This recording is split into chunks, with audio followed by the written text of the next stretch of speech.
2.5 hours of meeting. I think it's time to start exactly on time. Avremo un incontro di 2 ore e mezza, quindi dobbiamo iniziare. And for the audience, that's let me say a test that we do as European Commission just to show how it works and an example of a pitch event. Okay, let me shortly say that normally we can call them elevator speech because the history or the legend wants to give the time to a pitcher during the elevation of the elevator going from ground floor to the highest level, where some pitchers or some inventors had to pitch in front of, let me say, rich guys. That's the story that we always tell to our students when we speak about the reason of elevator speech. So today you will have the opportunity to listen to 12 projects or companies funded by European Commission dealing with the green technologies. This event has been organized because for the first time ever, European Commission decided to group 3 different agencies funding and managing the most of the R&D and I funds given by European Commission to the green world. And so here you will listen to pictures coming from 3 different funding agencies. One is the Research Executive Agency, also called REA. The other one is the CINEA, that is the Climate Infrastructure and Energy and Environment Executive Agency. And the last one is the EISMEA, that is the conjugation of European Innovation Council and Small Medium Enterprises Executive Agency. To make the long story very short, normally in European Commission, you got the DGs that are the ministries compared to Italy, where they develop the policies and they make also the calls for R&D and I. While on the other side, you got the executive agency. They are the agency implementing the calls, so the R&D and I funds given by the DGs. So here, what we will listen today are projects or companies, and I have to make the distinctions because in some cases you will listen to partnership, so different partners presenting one or more, let me say, business ideas coming out from a project that is done of partners, different ones.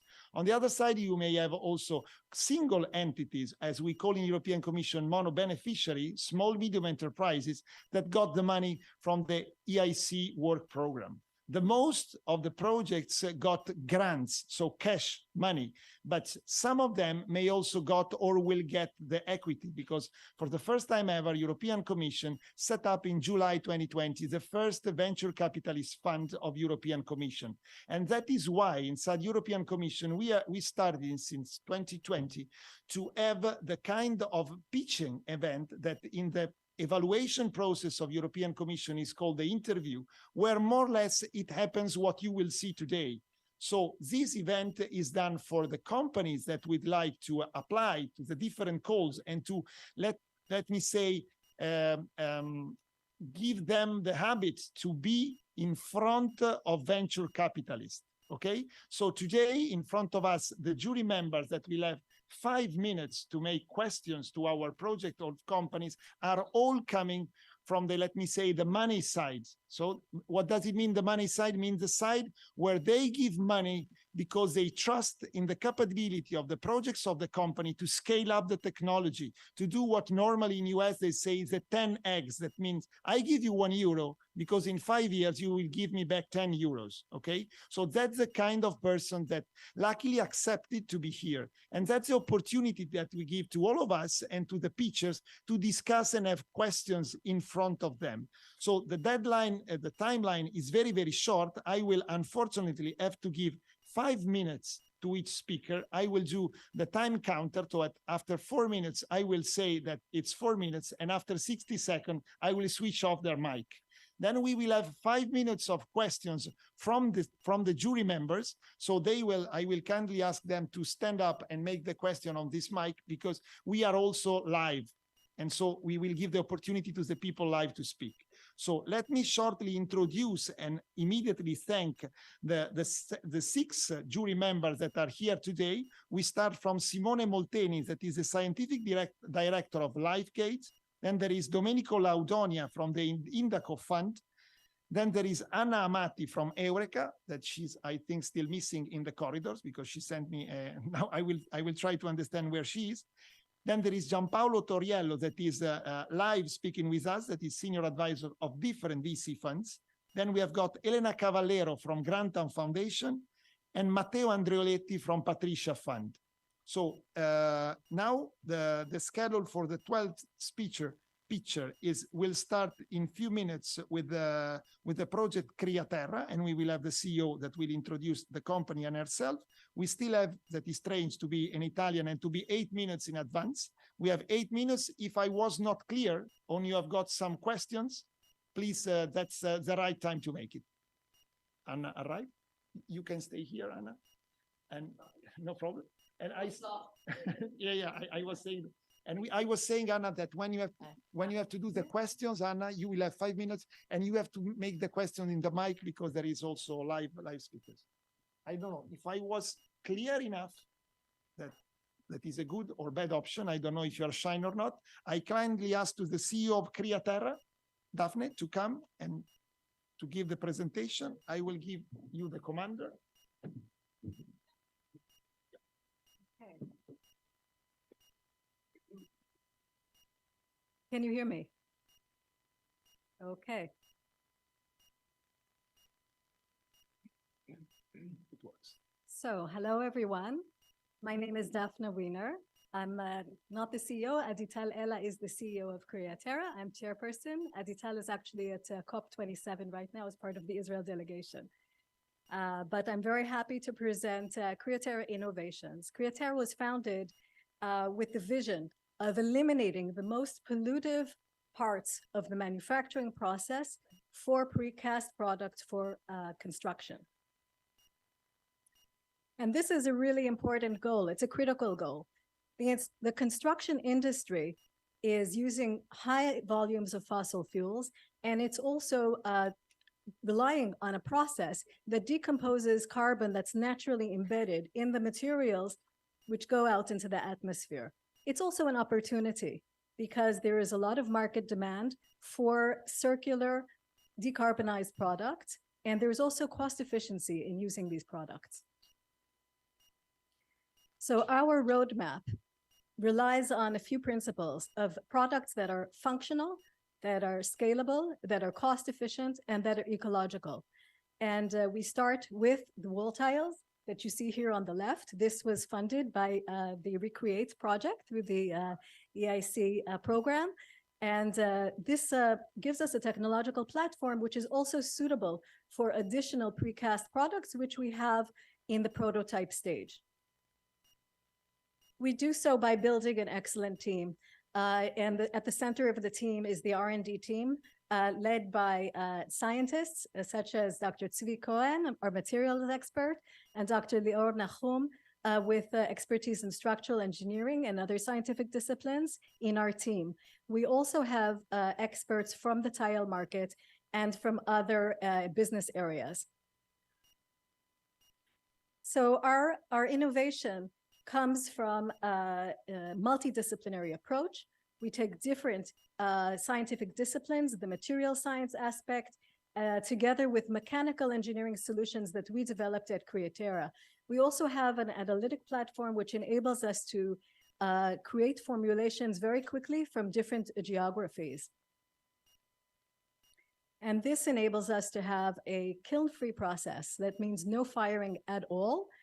In our process, we use a low temperature process, which can reduce from as high as 1600 degrees to 100 degrees and under. So this saves a lot of fossil fuels. This also maintains the circularity of the product. So our products are 100% circular.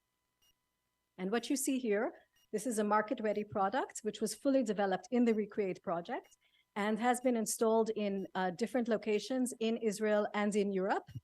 And we currently are selling out of a small pilot line that we have, but we've developed our industrial solutions, and we've signed our first license agreement to manufacture in high volumes in Europe. This is our vision going forward, using our expertise in the materials and in the technological solutions to completely rethink what a wall can look like and have it be highly insulative, using less energy in the built environment, and have it be fully circular. So this is an opportunity financially as well. The tile market alone is a 4 billion square meter market. So it does take time to enter these markets, but we have our 5-year goals, which are very significant in introducing into new geographies and new markets and new products. And this will enable us to grow within 5 years to have a financial substance, and from there to grow to be developing additional products and lines. But the benefit is, of course, not only financial, the benefit is ecological. And what you see here is the environmental footprint of masonry blocks alone in the manufacturing process. So you can see that this is a very, this needs disruption. We're currently raising an €8 million round, and we're talking to different investors. We have several investors joining, including the EIC fund, the blended financing program that Francesco mentioned earlier, and other impact funds. And we welcome to talk with new investors as well as market partners. I think this is just a repeat. Yes. Thank you very much. Daphne. Just to tell to the audience that we have seen what normally said, the exact timing of a pitch and the exact rules of the thumb to see the market opportunity, the value proposition, and the team and the value. Thank you very much, Daphne. I give the floor to our 5 minutes questions from the jury. Could you please elaborate a little bit more about the product? In what aspect? In terms of comparable solutions and performances, advantages compared to comparable products? Yes, yes, indeed. Yes, indeed. So that's a very deep discussion, which I'd be very happy to have offline with our expert on the product. I will say that all of our product briefs are developed to either to be as good or outperform existing products on the market. We're currently looking very closely at the tiles market. So just recently there was a fair, the biggest fair in the area in Chersai, and we know that there is no product that is completely non-fired and fully circular. There are many products that are using recycled materials. The difference is that our product is actually 100% circular. So we're not downgrading the materials in the second life cycle.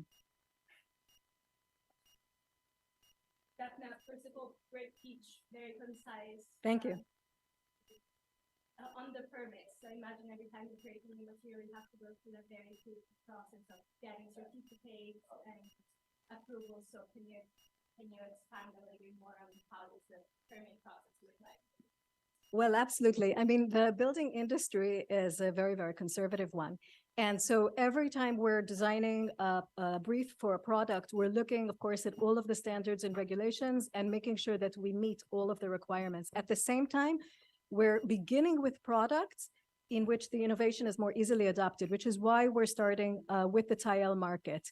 We are then taking our products and validating all of their properties in third-party labs.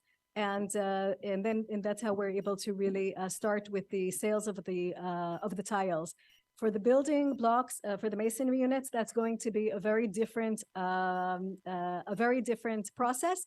We are planning to do this with a partner who is an expert in the industry, so that we have a trusted partner for the launch of the products, for piloting, for the testing, and of course for receiving the standardization. Thank you, Daphne. Can you make, sorry, Simone, from the audience, they are writing. And I'd like to have a word on the intellectual property. So I don't know if you have any ingredients or something you're selling.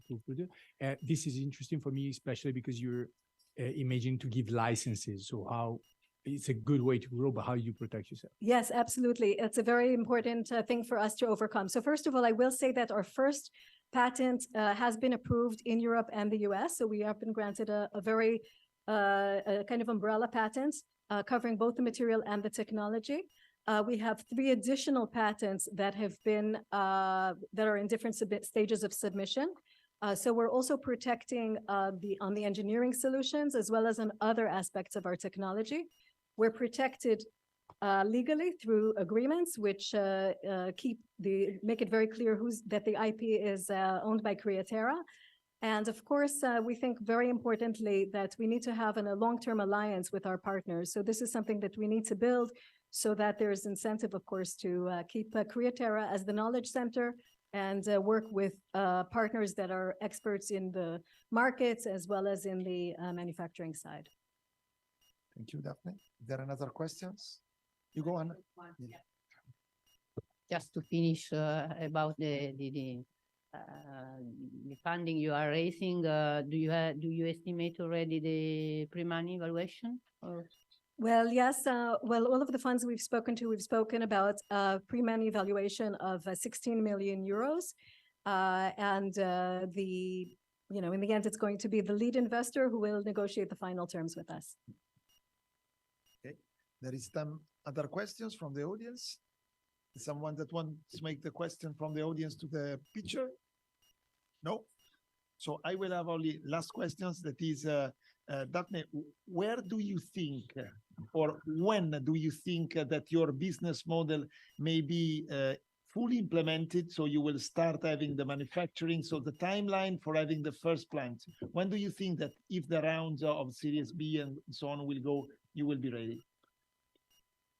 Yes, that's of course the most important question for us has been how to start to really show that we have market validation and grow. So we have done, because we have signed a license agreement and we are on track for setting up an industrial scale line.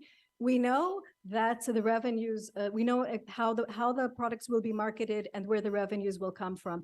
We expect that it will take about 18 months actually to set up a full scale line. Initially, we thought it would be less because we were going to convert an existing line. But in fact, our market partner has seen such strong validation for demand that they decided to set up a much more elaborate line, and it's going to take a little bit more time. Thank you very much, Daphne. Well, thank you very much. Thank I you appreciate to the everybody. opportunity. Thank you, Daphne. Let's come by. We give the floor to Voto Technique. Voto Technique ora. Invito Lisa.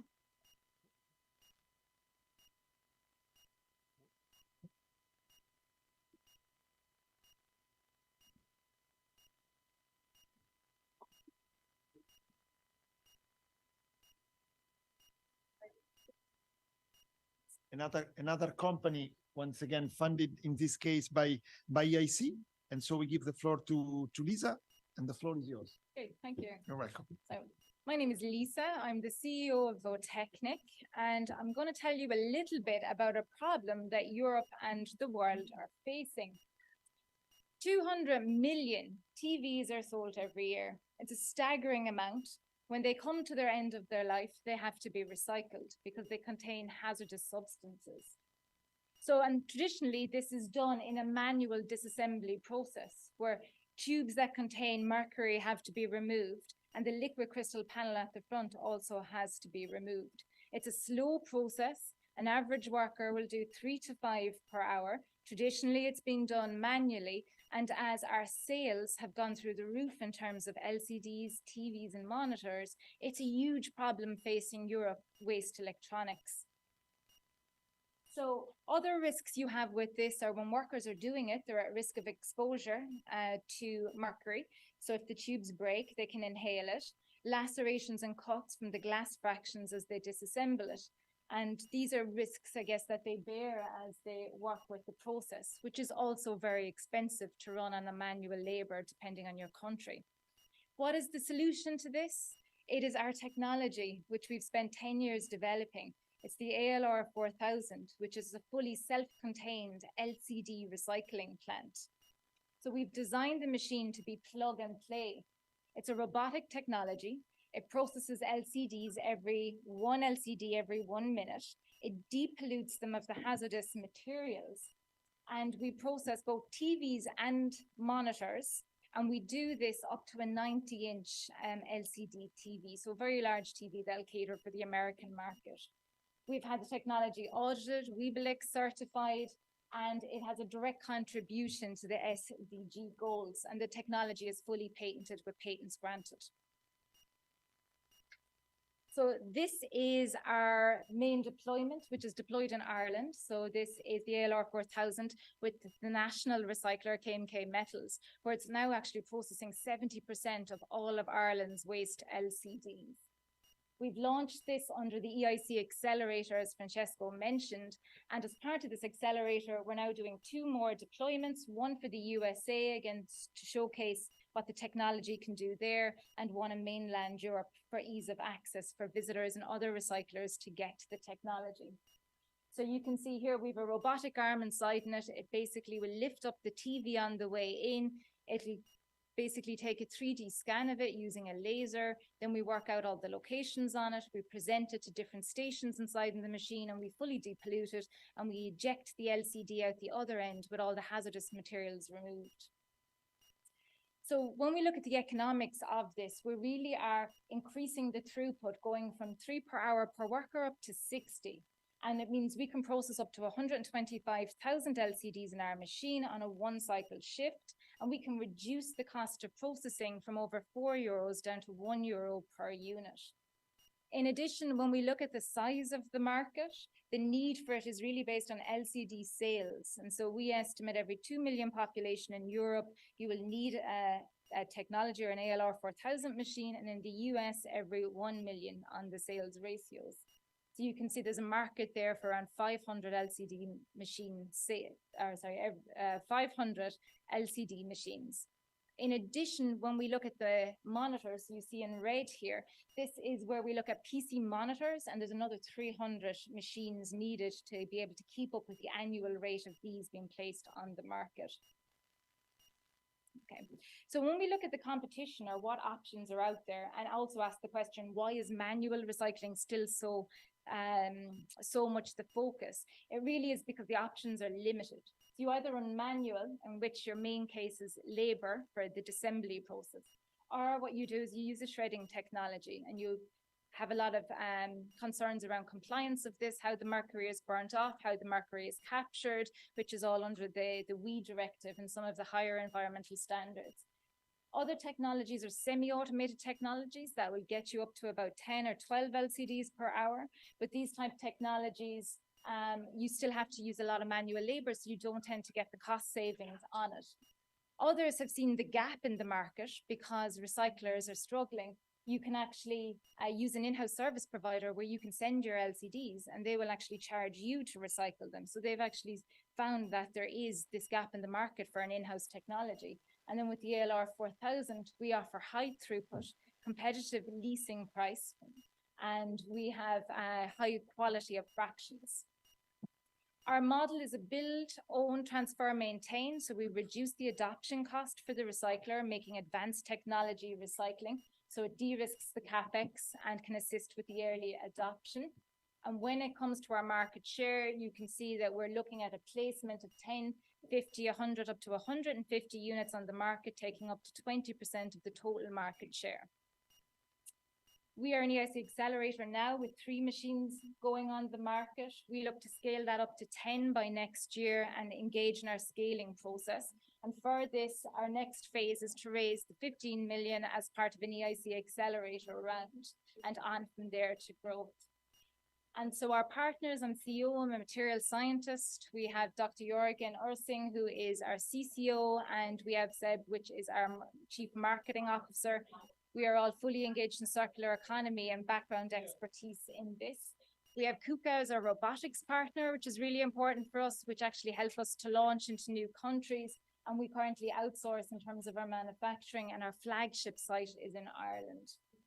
And finally, just to conclude, 200 million LCDs is a vast amount of LCDs every year that has to be recycled. And you free up and capture these pollutants while you also liberate valuable materials such as metals and plastic. And really technologies such as this that enable the recycler at high throughput are the future for the circular economy. So thank you very much. Thank you very much. So we have listened 1 minute, one TV screen is completely disassembled, right? It's completely depolluted. So it's up to the recycler afterwards what he wants to do. See, if he has in-house shredding and sorting, he can now let it go to that line. If he wants to do manual or tumbling, some of them have a specific kind of tumbling device. Okay. So it fits with the in-house infrastructure and doesn't replace it. So we're not giving them another shredder that just does LCDs. Okay. It's actually enabling it to go back through the main recycling plant. Okay, thank you very much, Lisa. I got the floor to the, you remember? Sure, Matteo? Can you explain better the revenue model? I didn't fully understand the revenue model. Yeah. Very good. So on the revenue model, we're leasing. So rather than selling the technology onto the market, it would be a high price for a robotic technology like this. So we focused on actually leasing it onto the market. So we would engage in 10-year leasing contracts with the recycler. And so they have guaranteed access to the technology, and then they pay per month for the technology. So it lowers. So let's say every, if you were to run one cycle shift in the machine, you'd free up over $500,000 worth of materials value for the recycler. So it's the high throughput makes it very lucrative for them. So they can actually liberate materials much quicker now. Metal, steel, PCB boards with precious metal content, all the value is there in the LCDs. Thank you, Lisa. Elena, you go. I think you did a kind of state-of-the-art market sizing, but I want to challenge a little bit more and say that your numbers may be too positive, as the number of devices that get to the end of life are not the same as the devices that get collected. So the collection piece in recycling is actually a key piece. So can you explain me why in this case we should not be worried about this? Mentioned this, right? It's placed on market versus what turns up at recycling facilities. And there's also a time lag. Right, so like one of the things we're very focused on is we were aware that, well, this is LCD TVs. You also have LED TVs, and we process those. But technology changes. Let's say every certain generations that's going to move on. So this is always a window opportunity for this technology, but the window is very large. So in terms of the placed on market, it's really got to do with flushing TVs out of homes and into the recycling sector where they get picked up. And for what the way we've approached it is we've looked at the CRT recycling process, right? So we have this kind of case study where we see the old technology and how long it has taken to present on the market. So it's basically a bell-shaped curve. So you're working out where you are on the curve. Now on the CRT recycling market, we're gone over the maximum peak and they're down around the end of it now. But I can tell you in Ireland, we're still recycling vast amounts of CRTs. So the fact that it doesn't turn up straight away in the market just means it actually extends the window on it. But we've talked with loads of recyclers that have literally needs for not just one machine, but 4 machines to deal with the volumes. And we start looking at putting the machines on 3 cycle shifts to keep up with the volume. So it depends on the recycler, the country, and the geography as well of how many recyclers are getting what type of volume over time. So I hope that helps a little. Thank you, Lisa. One question. Sorry, Anna, you go to the mic. Yeah. 2 questions. The first one is, do you have any specific challenge in front of you, and what is the risk for your company? And the second one is, do you have an exit strategy clear, and where are you going? On the first one, completely just left my mind there. The first one was, challenge for the company. So on the technology, no, we've spent like 10 years developing this. This is our 4th technology round. So we did have challenges in terms of repeatability. So every TV is different. So getting a system that could get you up to high reliability was really our focus. And for that, we've definitely been there and done it now at this stage. So we really see our next challenge is more on the market for us. So it's particularly making this technology affordable. We really look at basically the Tesla kind of type approach, where you're taking advanced technology and you want to make it affordable for the end user to adopt it. So in Europe, 65% of the market are SME recyclers. So making this affordable for an SME is our focus. And for that, it really is up for us in terms of, and I suppose this is why we want the investment as well, it is to build up front economically, so high volumes, low cost for us, so that we can place them on the market, give the benefit to the recycler, but those long-term contracts also make Photechnic a very viable company, a very attractive company that way as well. Plus we have a portfolio then of other technologies we're ready to run with really, so we have a pipeline of technologies at different stages. And the second question, Lisa, then the time is done, is your exit strategy. Yeah, for us, we're very focused on building as much value right now as we can into the company, and really grow and see where it takes us. So in terms of the exit strategy, we're pretty open. Thank you very much, Lisa. Thank you. Thank you very much.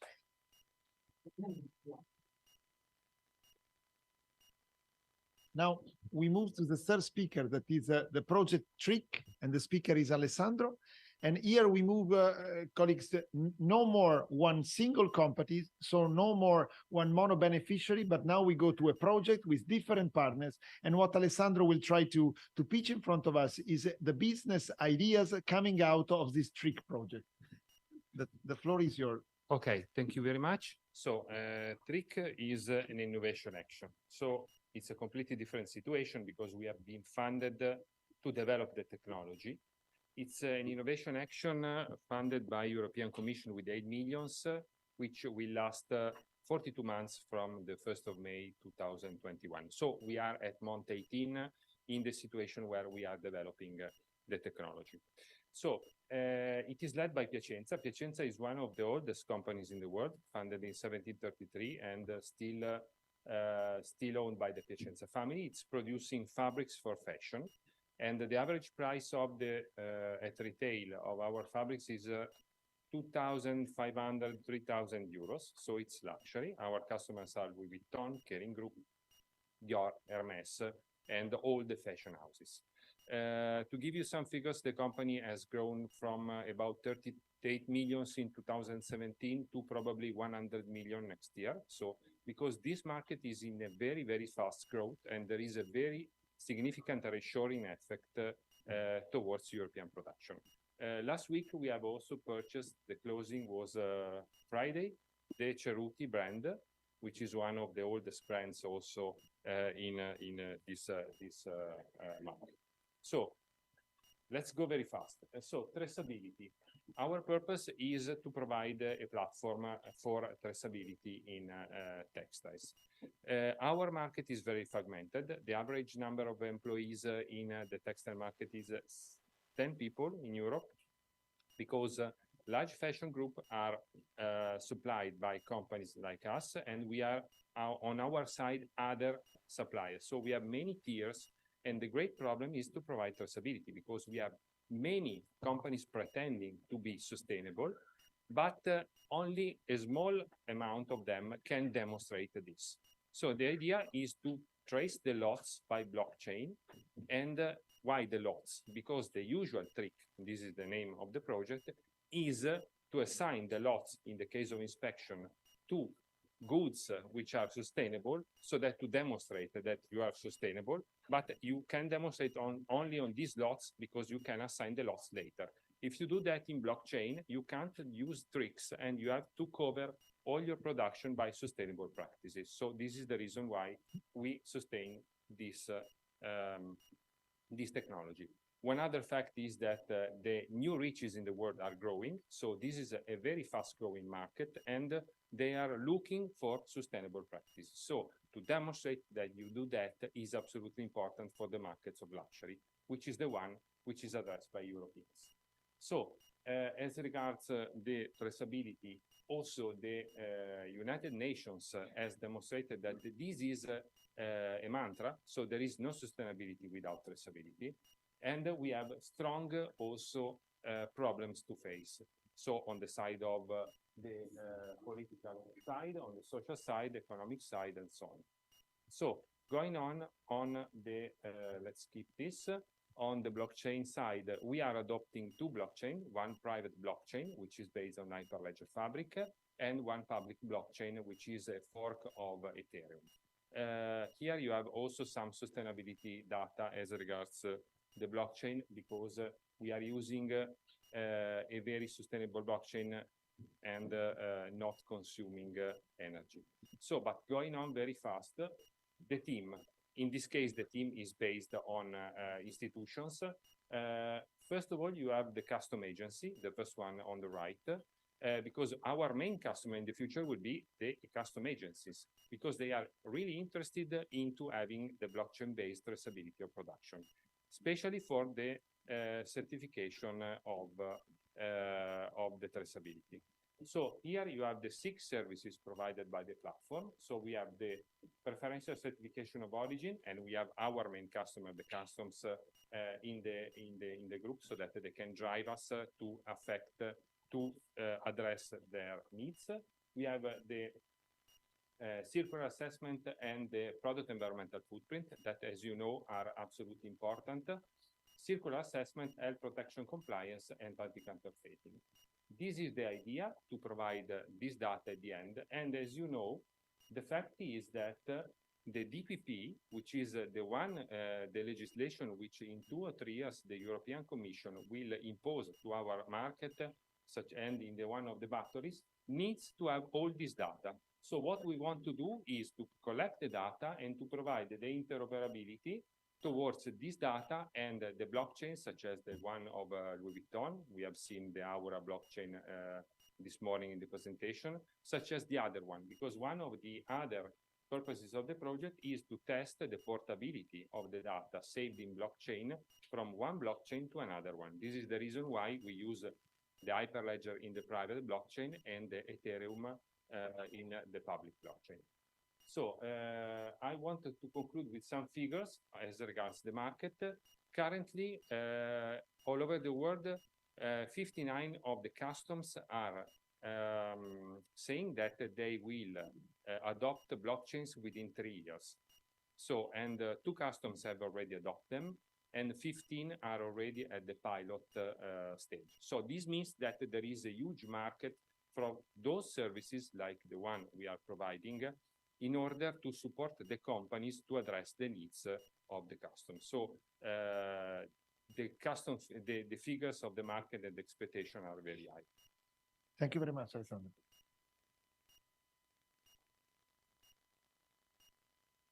I have one question before the jury. How much is important the policy side? You spoke about the regulation. How much can this enable or disenable? The first one. And the second one, how are you connecting with the policymakers if this is crucial for the development of your technology? Okay, so on the first side, the policy side is absolutely critical because the digital product passport is needed by European Commission in probably 3 years for textile, because it is one of the first 3 sectors which is asked to address this regulation. So as regards to the policies, we have the custom agency in the group. So one of our stakeholders is also the stakeholder of the Commission. We have to say also that we are working, the Polytechnic of Milan is the leader of the CIRPAS project, which is the one which will provide to the Commission the details as regards the DPP. So the platform will be compliant and will be probably the first platform compliant with this market. And also we have in the consortium Euratex, which represent the European companies, and the Sistema Moda Italia, which is in Europe the most powerful association as regards this. So we can also push in the use of PNR and the other funding also in Italy probably for the adoption of this technology. Thank you very much, Alessandro. I don't know if there are questions. Sorry, can you go to the mic? Sorry. The blockchain applicable to fashion and all the supply side is something we have seen. So please elaborate the uniqueness of your solution. The point is that currently we have some solutions which some very large IT providers want to impose, such as IBM, for example. The real problem is that they are very expensive and they are addressing the fashion groups at the end of the value chain, while the most important impact on the environment is in the upper part, so raw materials, washing, spinning, and weaving. So what we do is to demonstrate the portability of the data from one blockchain to another one.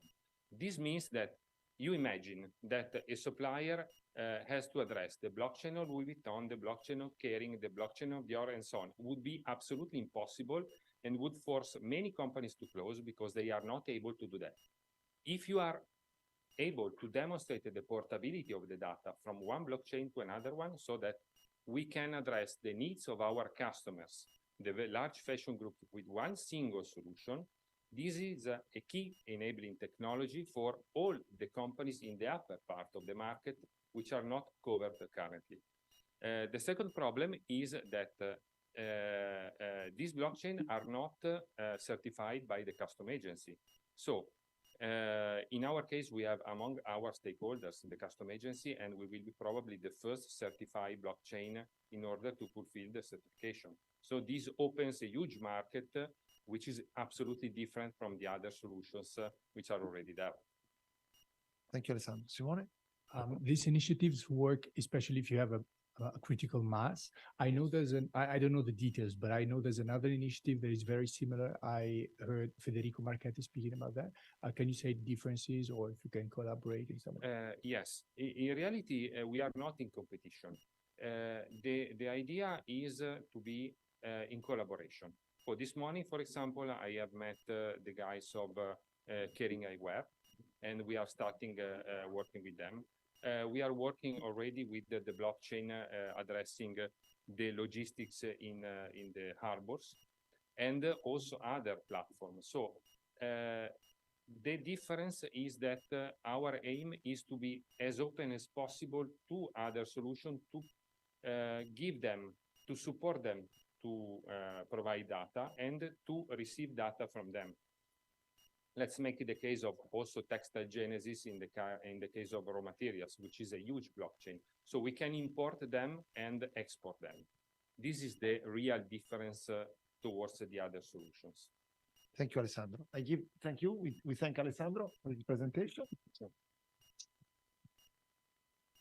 We give the floor to Lars to present the CIAFLEX project that has been a project funded by CINEA, so the third agency. The first one was EIC or EISMEA, the second one was REA. Now we go to CINEA, and we give the floor to Lars that will present us its project. I hope the slides will come. Thank you very much. So my name is Lars Brandt. I am the CEO of CIAFLEX, one part of the consortium Fresher. So I'm going to present to you a sustainable environmental and dampening mooring system. It's very down to earth, this, or even underwater. So this is a growth project. It's not really a startup. And this is for the new application using the same technology that we've been using for more than 40 years. So our current vision is to actually make CIAFLEX the global standard for elastic moorings technology, which we're on the way of doing. Oops. But what we need to do now is we need to look under the water. That's where we operate. We don't see our product. No one sees it other than installers. So everything floating out there needs to have a mooring system. There's the marinas, there's the floating houses, there's wave energy devices, floating wind, everything needs to be moored and attached. And even so, floating solar panels, which we've done for now many years, actually. This isn't really working. So this is the competition chains, a traditional system to use to moor these things. And piles when you look at marinas, but for floating solar panels, there's the chains and steel components like this. And as you're aware, this isn't good for the environment because it's lashing around on the bottom. It's also corroding, so your investments corrodes away. So it's not sustainable, and it damages the environment, making these patches where it wears out the bottom. We have a proven alternative since actually 40 plus years. The proven technology from many aspects, market, technologically, economically, environmentally, and sustainability and everything. So this is the technology that we're actually now applying to a new application, which is the solar platform. So we are already the main operator in the world with elastic mooring systems. But that part of the total market is 2-3%. And maybe most of you know the prospects of floating solar, reading the reports from the World Trade Bank or World Bank, that this is the opportunity in global expansion. So this is the first one that we installed 2010 in US. This is do I need to push 2 times on this? One example in Korea, another in Korea during a typhoon.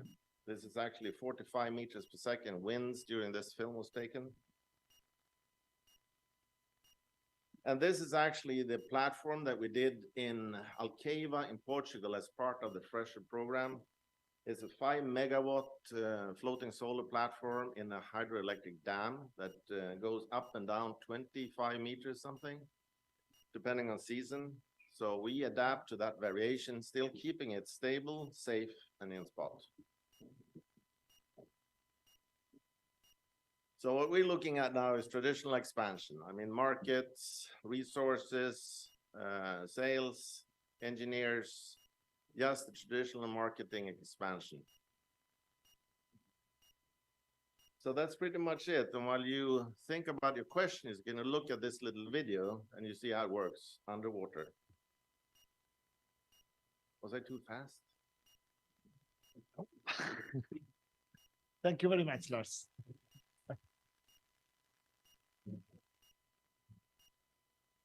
I was taking notes of your numbers.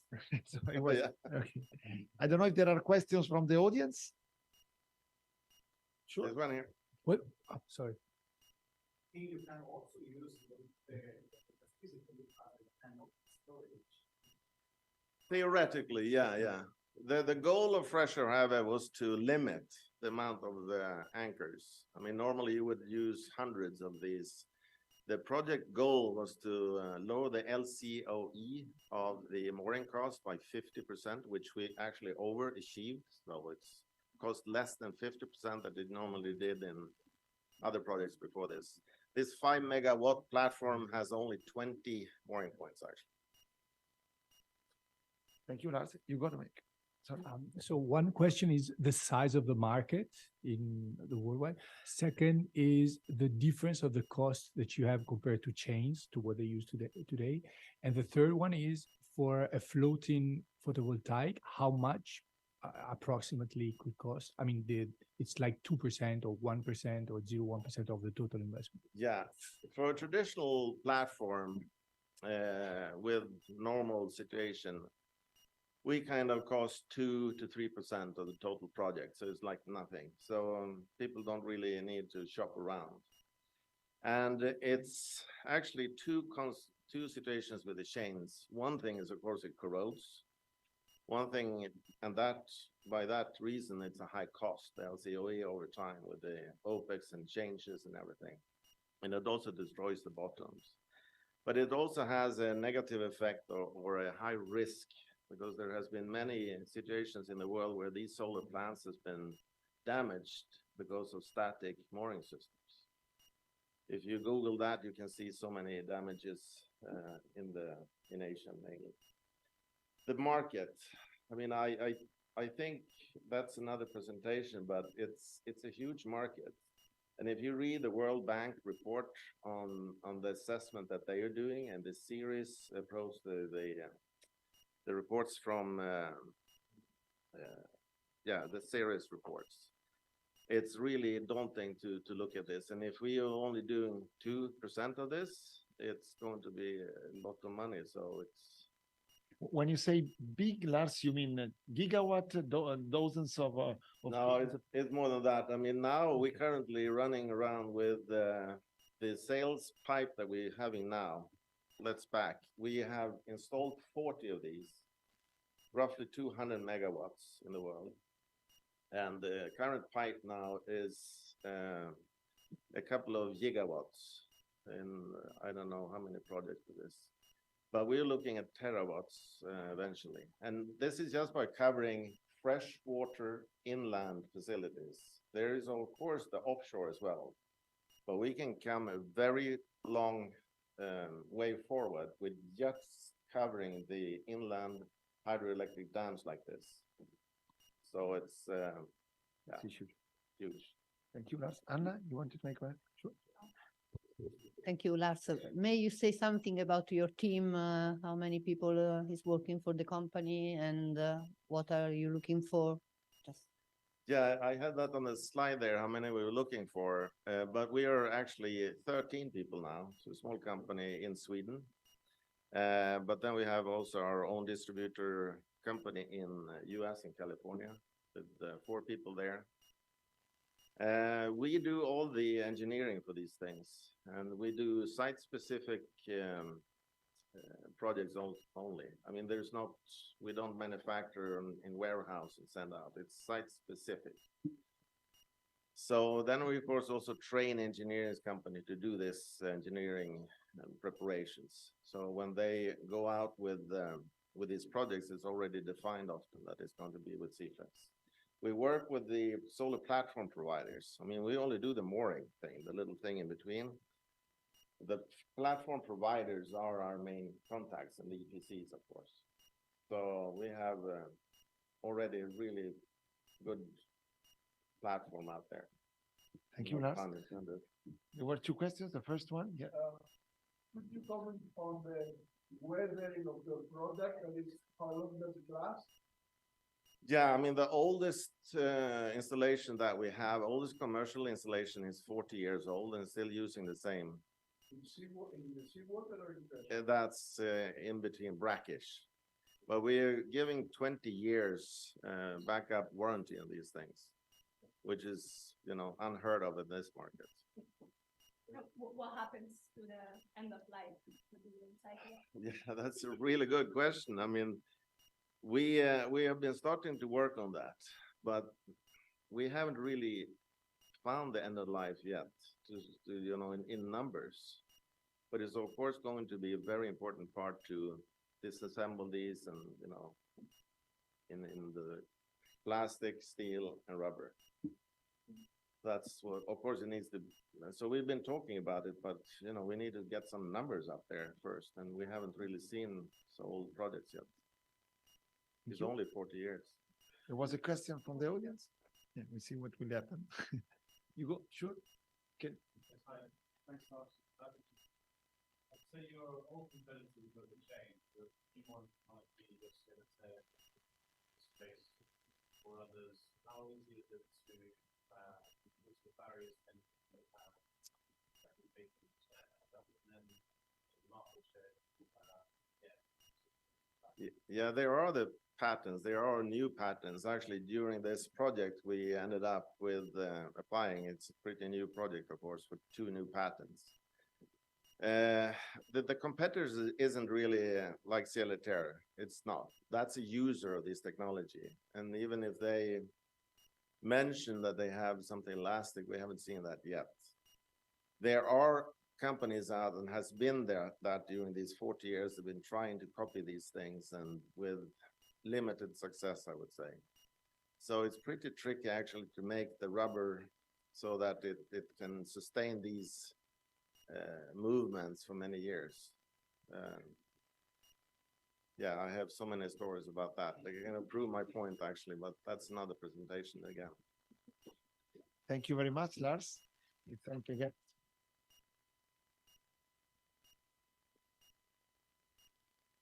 Now there should be 10 minutes of break, but I see that it's really cold here. Yeah, it's not hot. So I don't think we need to stop. No, I mean, if you agree, I think we can go on. I mean, so we can, yeah. So I kindly ask to the next project funded by CINEA, that is the project Rail Flow from Jan. You can come. Thank you, Jan.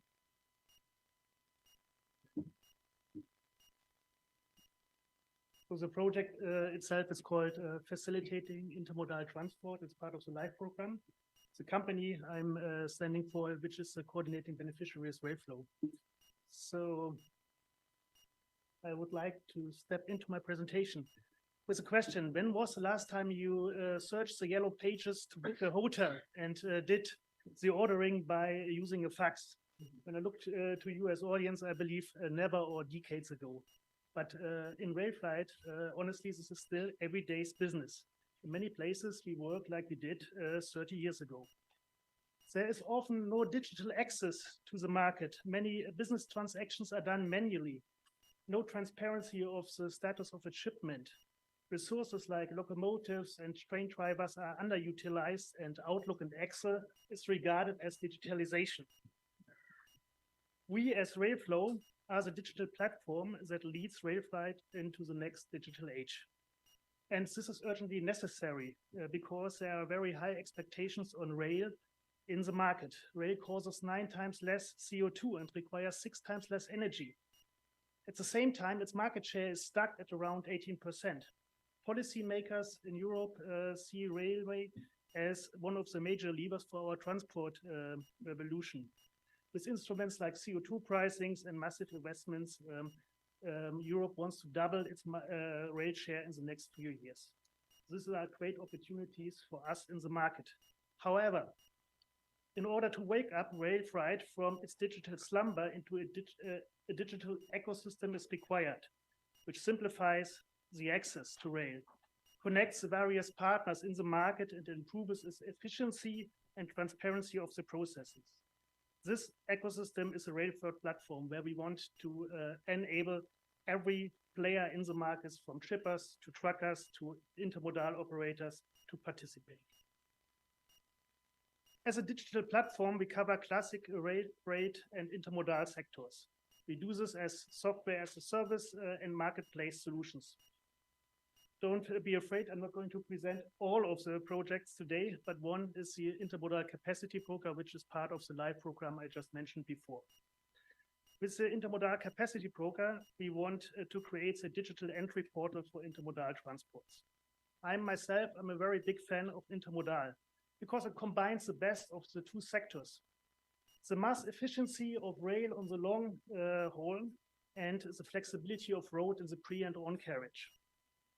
But at the same time, the access to intermodal is really, really complicated, especially for new customers who are not part of the market. That doesn't need to be like this. I would like to demonstrate this with this short clip. You simply enter the origin and destination you want your load unit to be transported from. You select the dates of departure and arrival. You define the load unit, if it's trainable or non-trainable. You enter the weight, and you will get displayed the options that are available in the market. You can now dive into the options and compare the CO2 emission, the travel distance, the time of transportation, and also the prices, and simply press booking. In a nutshell, with the Intermodal Capacity Broker, we are not just focusing on the booking itself, but we create a portal that covers the complete transport chain with track and trace, etc. It's easy to use, especially with our previous knowledge, and gives you access to the largest European network for intermodal. Currently in the project, somewhere in the middle, we have around 500 connections available for booking and connect more than 25 European countries. And as you can see on the map, there's also offers available for China in the system. With our team of customer success managers, we support the forwarders to get easy access to the system. And of course, it's going to be extended more and more. The project itself, LiveFit, is funded until 2024 within the program. But today is now the time where we look, of course, for investments in our whole ecosystem and as well as the Intermodal Capacity Program. We are seeking a financing round with targeting April next year and a volume of 5.5 million.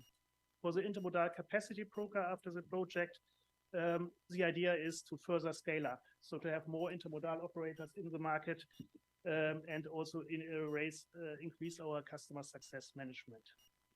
Well, that's pretty much to end up with some faces. These are the two main guys behind Railflow and the LiveFit project.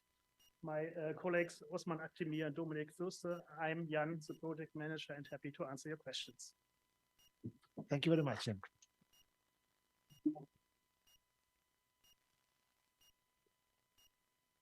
I don't know if there are questions. I have got one question. Sure. I mean, now you show us a map worldwide.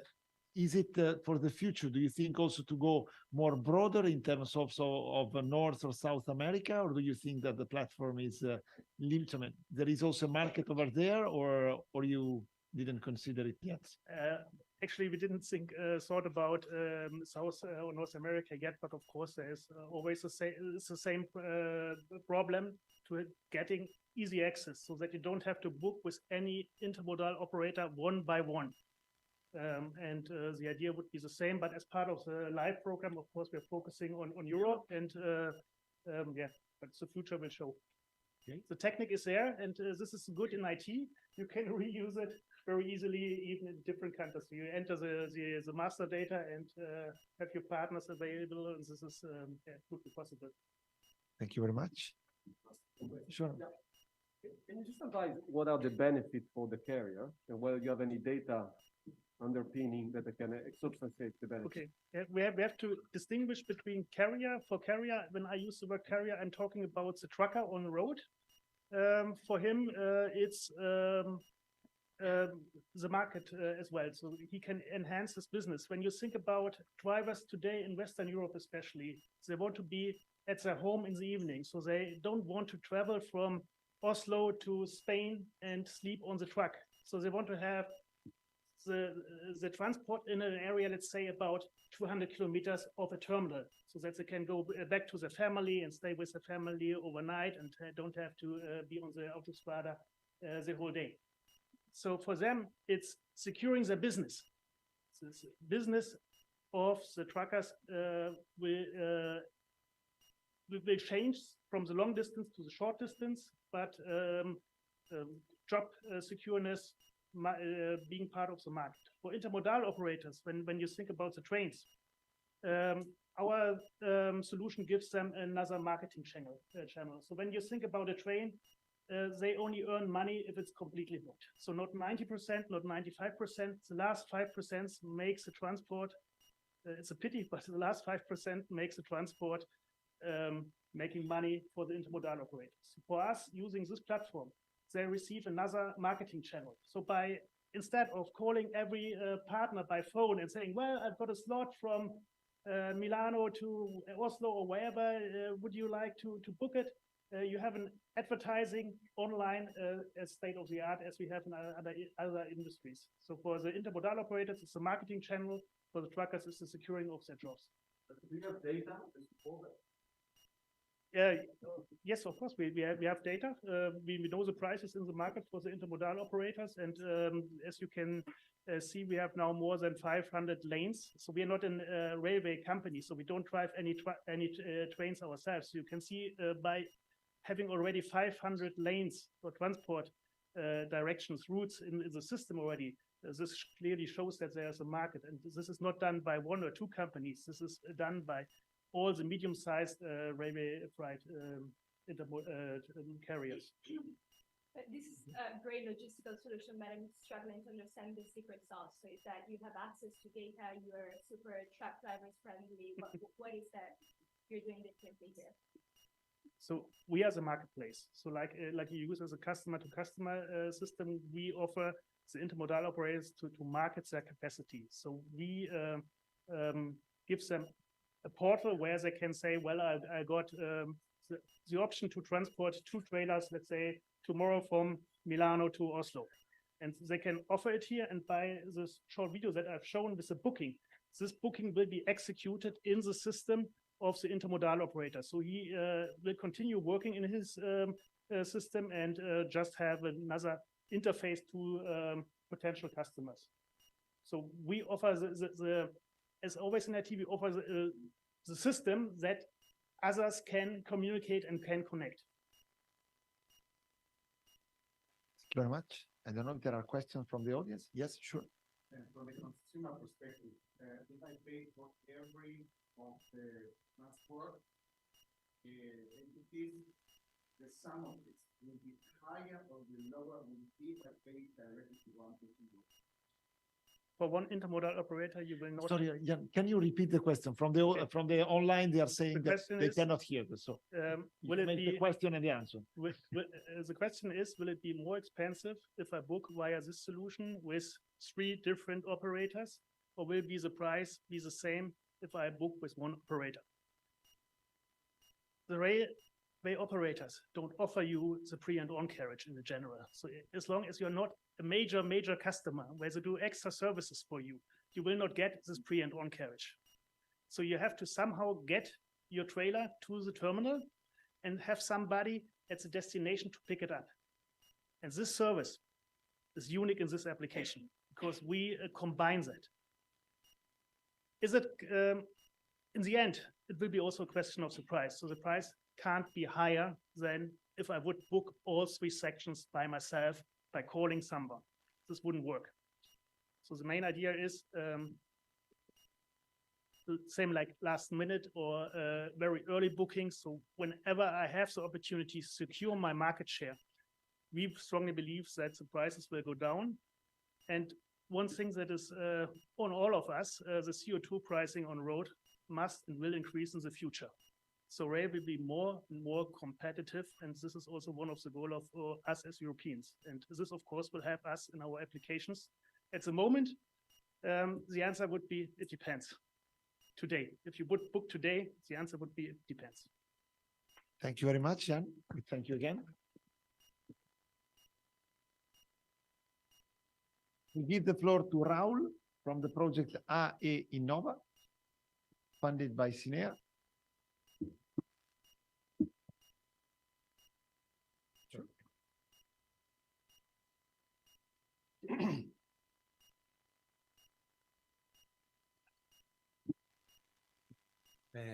Hello? Okay. Okay, hello to everyone. My name is Raúl Aragonés. I'm coming from Barcelona. This project is co-financed by CINEA and EISMEA. And our magic is to transform the waste heat into clean energy. So transform the industrial waste heat of the processes into energy that can be returned to the grid or used for powering a new generation of IoT devices. What you can see here is waste. It's the waste heat of the process. And mainly, okay, very far the screen. So, and the 21% of the global energy needs is lost in form of waste heat. That means, in one hand, death of people yearly due to the pollution. That means carbon emissions and also ice melting. So our individual contribution per person is 30 square meters per person per year due to our way of living, our way of consuming water services. Well, on the other hand, big industries wants to become more digital and sustainable. And digitally in the market are 2 main ways to do the job of digitalizing. One are using wired sensors and the other was using wireless sensors. If we take wireless sensors, right now all of them are fully powered by lithium battery. That means a lot of limitations in form of, one hand, the communications distance, the time they're saying data. Also, lithium has a very bad environmental impact from destruction up to the recycling. Also, lithium battery cannot work in explosive environments, for example, oil and gas, biogas, and so on, and also cannot work in heat-intensive industries. So lithium batteries is a very big problem for the digital transformation of big industries. What we do is to transform heat into clean energy. This solution has been working for more than 50 years in the space. NASA spacecrafts, majority of them uses heat to power all the electronics of the Voyager spacecrafts, Mars rovers, and so on. So big industries has a lot of heat available. We have projects running in the oil and gas industry, in the chemical plants, in iron, steel, in aluminum, paper, rubber. They have a lot of heat in the facilities, so they are potential to return to reuse this heat. In our case, this is the project Live Heat R. I invite you to join tomorrow to our booth. I will show you how it works. So this equipment inspired in the space, like the Voyager spacecraft radioisotope thermoelectric generator, converts the heat that passes through this segment of chimney into clean energy. We are covering up to 25 watts of energy per module, so more than 200 watts in this section. And you can pile them up as much as you can. This pure energy efficiency. On the other hand, we're creating the first in the market autonomous and free of maintenance heat power device. It's composed by 3 elements: the thermoelectric generator that converts the heat into electricity, a vibration sensor to perform the predictive maintenance, and then the IoT with wireless, and our cloud platform. We develop the full solution for the waste heat recovery to the cloud platform. Composed by 3 elements. The one that converts the heat into electricity. This equipment is commercial and AX certified to operate in explosive environments and the oil and gas sector. A vibration sensor to monitor vibrations in machinery, and the long-range wireless IoT that sends communication, sends data very far using LoRaWAN or narrowband IoT 5G. Equipment that is fully batteryless, fully free of maintenance, nothing to do, nothing to maintain. It's free of carbon emissions. It's completely net zero. This is a project, one of the 20 projects done in the European Union. This is a chemical plant. As you see, the equipment is composed by 3 elements. This is heat. We harvest the heat. We power the IoT, the long-range wireless IoT, and then this reads data from a machine where I want to predict the data. This data travels to our cloud platform in real time. We send data every 20 seconds, and then our cloud platform monitors all the data in our platform. Compared to other competitors like Bosch, Emerson, and so on, this is the only one that is fully autonomous, free of battery. Also, it activates tremendous capabilities like long-range distance communication, edge computing, and also it's ATEX certified for working in specific environments. We are right now, our business model is very easy.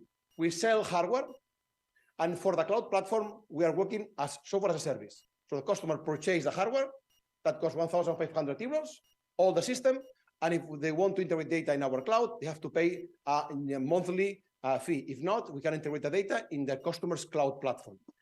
We are now in a 5 million investment round. The European Commission is one of our shareholders, the EIC fund. Now is co-investing 1 million more. We have one other million compromise with a CBC, with a Sosha, Japanese one, and a family of the UAE, where we have right now an agreement with Japan. We are selling in Japan. Also, we are selling right now in the UAE. So we have investors from those countries, and for a public fund from Spain and a European Union family office. We are looking for 2 more millions for this room, if it's possible. And the money is for growing in these markets. So for growing in Japan, growing the UAE, and growing in the European Union. You need more money for selling. Well, our shareholders right now is Inno Energy. That is the European branch of the European Commission of Green Tech. The European Commission and a bank are several of European family offices. We have several awards. Last one in the ADIPEC and the Oil and Gas Fair in Abu Dhabi last week. We were one of the 3 finalists in the decarbonizing the oil and gas industry. And our partners in the UAE is Marhan, CBC in the European Union, in the Japan, and Repsol Foundation. We are 20 people in the company from PhD. It's company, the parts was born 8 years ago. And I think this is the last one. Okay, thank you for your attention. Very much. In the meantime, let me thank Enrico Pochettino from IREM, so a new jury that added, and let me also thank Raul, because you are not being funded only by CINEA, but also by EIC, Ecomondo Energy. You are a part of the family, something like that. Yes, sir. Yes. Okay, I leave the floor to the jury members to make the questions. Enrico, you go, sure. Enrico he's the R&D Innovation Manager of IREN, of the utility IREN. Just one question about your competitors. If I'm not wrong, you show some competitors in terms of energy harvesting, but not for the thermoelectric energy harvesting. Can you confirm that you have no competitor in the thermoelectric small production of electricity? This is a very good question. We have an international patent accepted in the US, in Canada, and the European Union. We have only one competitor in the US that is using thermoelectrics, also for vibration monitoring. So in the same area of IoT, we're doing the same, different approach, but using thermoelectrics. But this guy that is called Everactive is not recovering heat to create big amount of energy. He's not doing energy efficiency, just IoT. Okay. This company is called Everactive, has raised 120 million euros for American VCs, and we have raised 6 million. So we have achieved a similar point of maturity, 20 times with less investment, and generating more equipment, so more technology. In our case, we are only the 2 companies. We are right now developing batteryless sensors fully powered by heat. Neither Emerson ABB, Yokohama. We have been this week with Yokohama and Honeywell in the UAE. Never of them right now has technology fully heat powered. So they only power the devices using batteries always. So this is a new concept for them. And this, I think, the new approach, because lithium battery has a very limited lifetime, and this implies limited performances. And as we know, as we break this lithium battery that is limited and we connect to the heat that is continuous energy source, we're able to activate another capabilities. But right now, two competitors. Well, one competitor in the US, and this competitor has been invested right now by ABB and also by Fluke. And we are also looking investors from Yokohama because we are entering a Japanese market. Thank you very much, Raul. One question. I saw that you are able to convert the heat in between 50 and 100 centigrade degrees. Am I right? Yes. That's the range. So that for doing IoT, we need at least 25 degrees delta T between the temperature of the environment and the heat surface. So, for example, now we have been in the UAE, and the mean temperature there is 45. I need at least 65 degrees, so 70 degrees in the heat process to generate energy. For example, if I go to Norway, for example, to any kind of biogas pipeline and so on, that the mean temperature is 25, 2015, I just need 40 degrees. So it depends on the country, but you have to know that in the big processes, the minimum temperature in the process is 70, 80 degrees. So we are in the lowest range. Also, we have another sensors that right now are commercial, fully powered by wind and solar, that also are autonomous. So we are by the Innovation Radar, the UK innovator in autonomous sensors, and our way is to transform the society into more digital one with environmental impact. So using renewable energies and waste heat. Thank you very much. I don't know if there are, Matteo, you go. Just one question. What is driving the inflection in your revenue projection in 2024? There was the chart where. So we have been accepted in the how to say, in the stock market of Paris in the I just remember. I forget the name. So there is a alternative stock market that is called in Paris. It's called Euronext. Thank you. We have been last year in the Euronext Paris acceleration process, and we expect to go to the Euronext Paris growth in 2024. So this is our first goal. This 5 million euros is to grow in these organic countries, UAE and Japan and the European Union, and in 2 years rise 20 million euros to grow globally in US and also in the Middle East. And the way to that is going like our Spanish company that's called Wallbox to go to the stock market and raise money, because it's difficult to go every time raising money for VCs that is ready. We spend a lot of time in that. But is it very capital intensive what you do? No, so we subcontract. So all the technology is manufactured in Catalonia. So we do not manufacture outside Spain. In our case, for example, for Japan market and UAE, we'll manufacture in the destination country to create local richness and to avoid the carbon footprint of the transportation.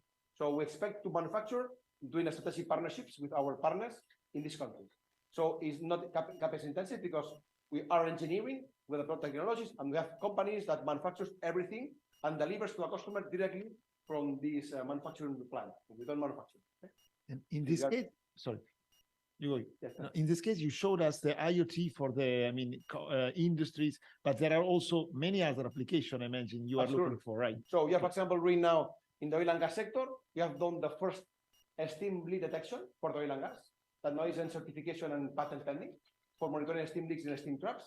We are doing also sensors for acoustics, for pressure. For example, we have a project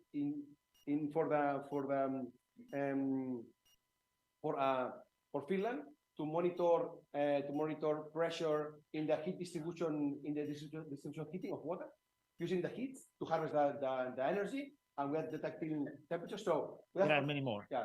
So we need money for doing that, because it needs hardware, needs a lot of. We're not certifying for the Japanese market. It costs 30,000 key. We are also doing an effort. Thank you, Raul. Sorry, but yes, I was passionate, but it is 30 minutes. I'm not sure. Thank you very much. Thank you very much. Thank you. Now give the floor to the project Honex Material. I don't know if there is Loreto. Ciao Matteo. Ciao, grazie. Ok, poi Polmerino, sorry.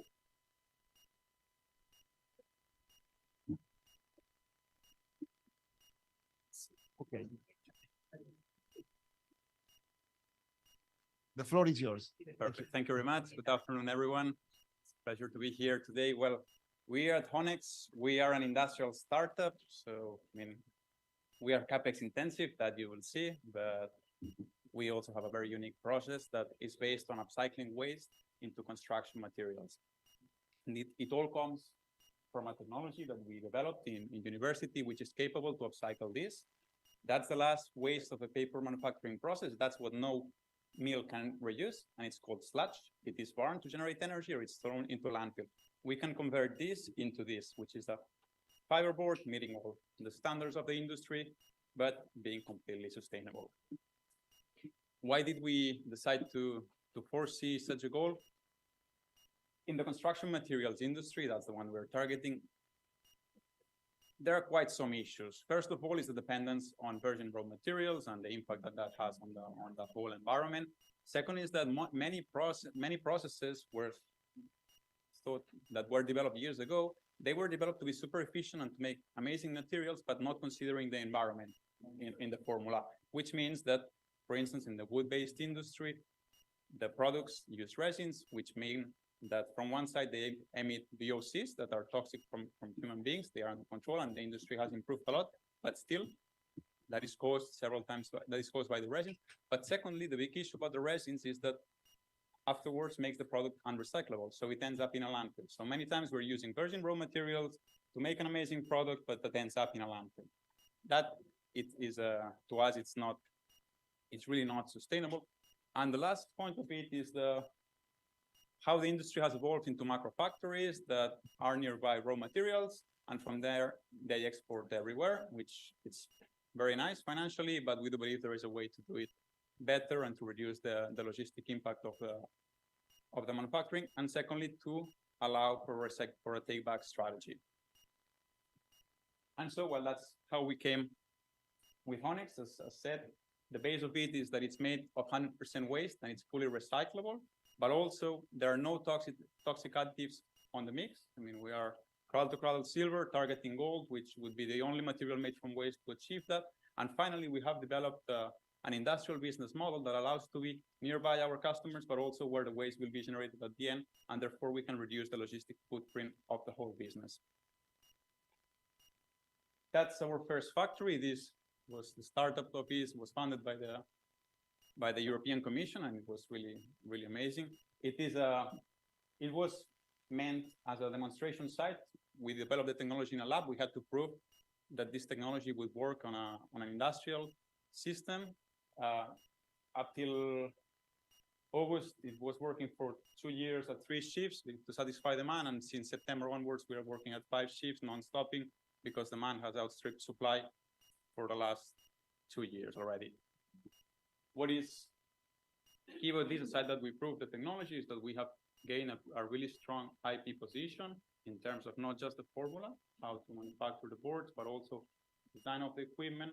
And this has also allowed us to improve the technology broad span into what we call a platform technology. It's not this type of fiber, the only one that we can upcycle. This is a huge issue. I mean, the paper industry generates around 11 million tons a year of this waste in Europe alone.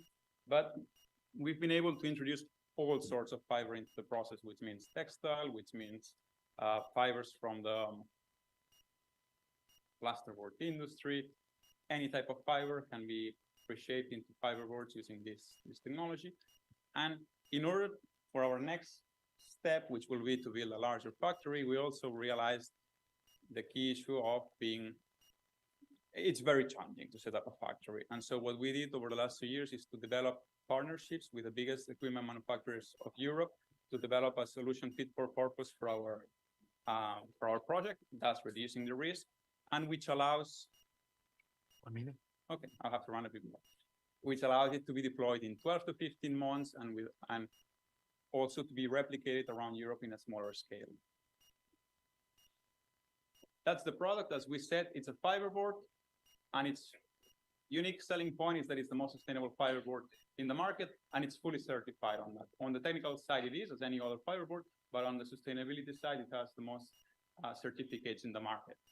This allows us, that's the market that we will be looking into worldwide. So it's really a huge market. We're facing mainly the construction one in those applications.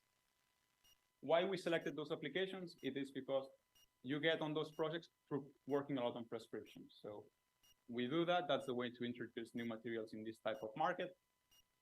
And that's our go-to-market strategy. Again, through circularity is key. We promote it through prescription. Then we have distributors who are the ones doing all the logistics and storing the material. And we keep on positioning ourselves as really a leader in the circularity. These are the financials this year, but obviously of the new factory that we will set up, we will start building next year. We will have we'll be raising next year between 15 to 20 million euros to set it up. That's the financial of a single site. It also says here, and obviously our idea is to build 10 sites in the next 5 to 8 years. And this is the team management. Here I would just like to reinforce the figure of Paul Clegg, the CEO of the company, as he was before the CEO of a company called Axis Technologies, manufacturing Accoya, which is a sustainable wood and with very similar industrial as well as go-to-market strategy as ours. And finally, some of our most relevant investors. I missed it. We are from Barcelona, and most of these are family offices or industrial companies from Barcelona, from the construction or waste management sector. Thank you. Thank you very much.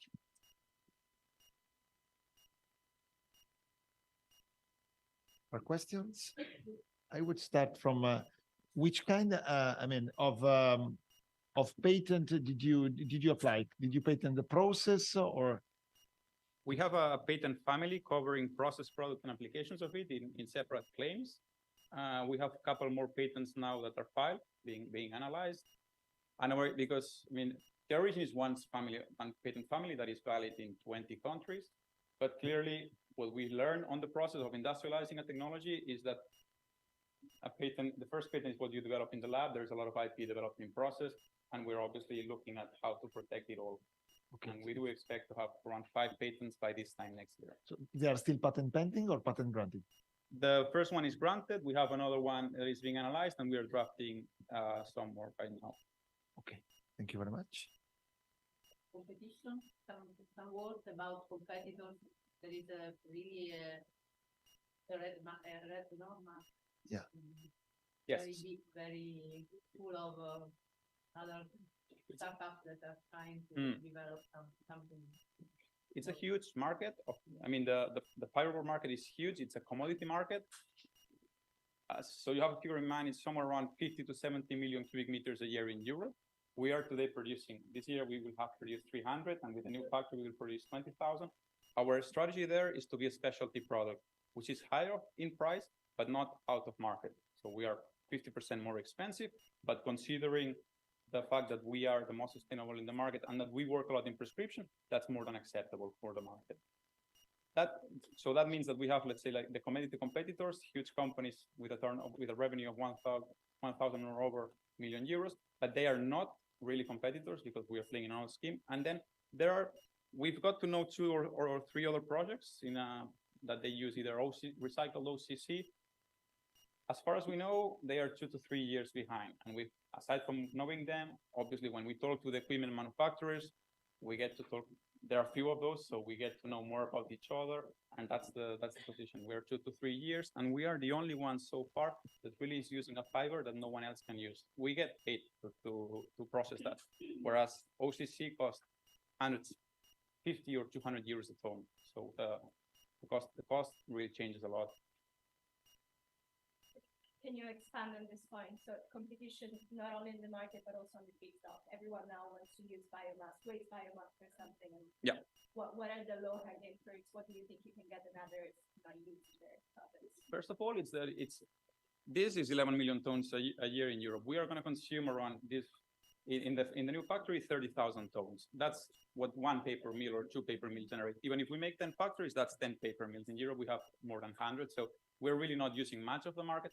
Secondly, is that true, people are converting it into bioenergy, but several governments are promoting the fact that you can upcycle it into a material rather than burning it to generate thermal energy or to make biomethane. I mean, energy valorization in several countries, if there is a material valorization, that's preferable. And either there's a taxation issues on that, but at the very end, it comes to the fact that we need to have long-term agreements with the paper mills to ensure that we get a regular supply, that we generate a win-win situation. Either we can have it at zero, that's not really what makes our financials, but what we want to have is a reliable partner for this development. And I know we saw quick the picture of the process, but it's pretty similar to a paper process, which means that for a paper mill, they feel they're really comfortable working with us. They understand what we do, and therefore that's a huge advantage to us because we're going to partner. We're going to tell somebody that we want their waste, and they will be able to understand how we process, what's our cost, how really the industrial side works, and as well as the market. And therefore, it is an easier long-term proposition. It's easier to understand for them. And from the business point of view, do you also think to license something to them, or it's something that you did not yet consider? So obviously, licensing it's always a possibility. The next site, no, it's going to be ours.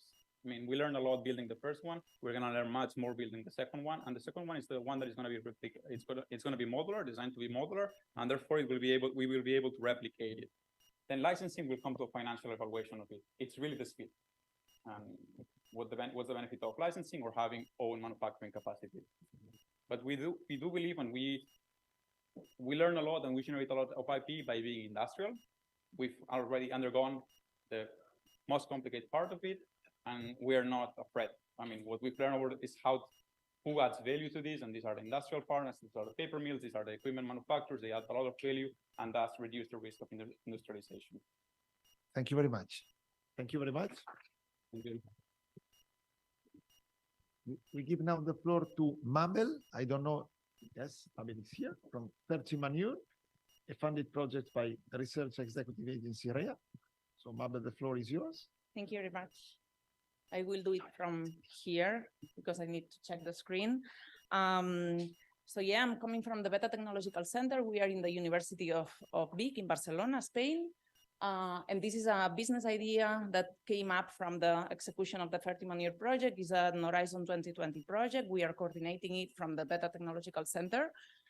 So that business idea is targeting the development of new business models for biofertilizers manufacturing, specifically from livestock manure through the Fertimanure digital platform, which is a platform that is being developed in within the project framework.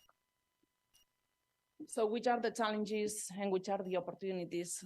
As most of you know, we have a big problem with food security, like to ensure that we are going to have food in the following decades.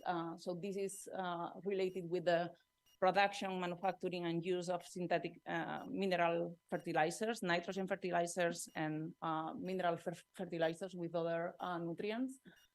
So these fertilizers and their application, they are responsible for a huge amount of greenhouse gases emissions.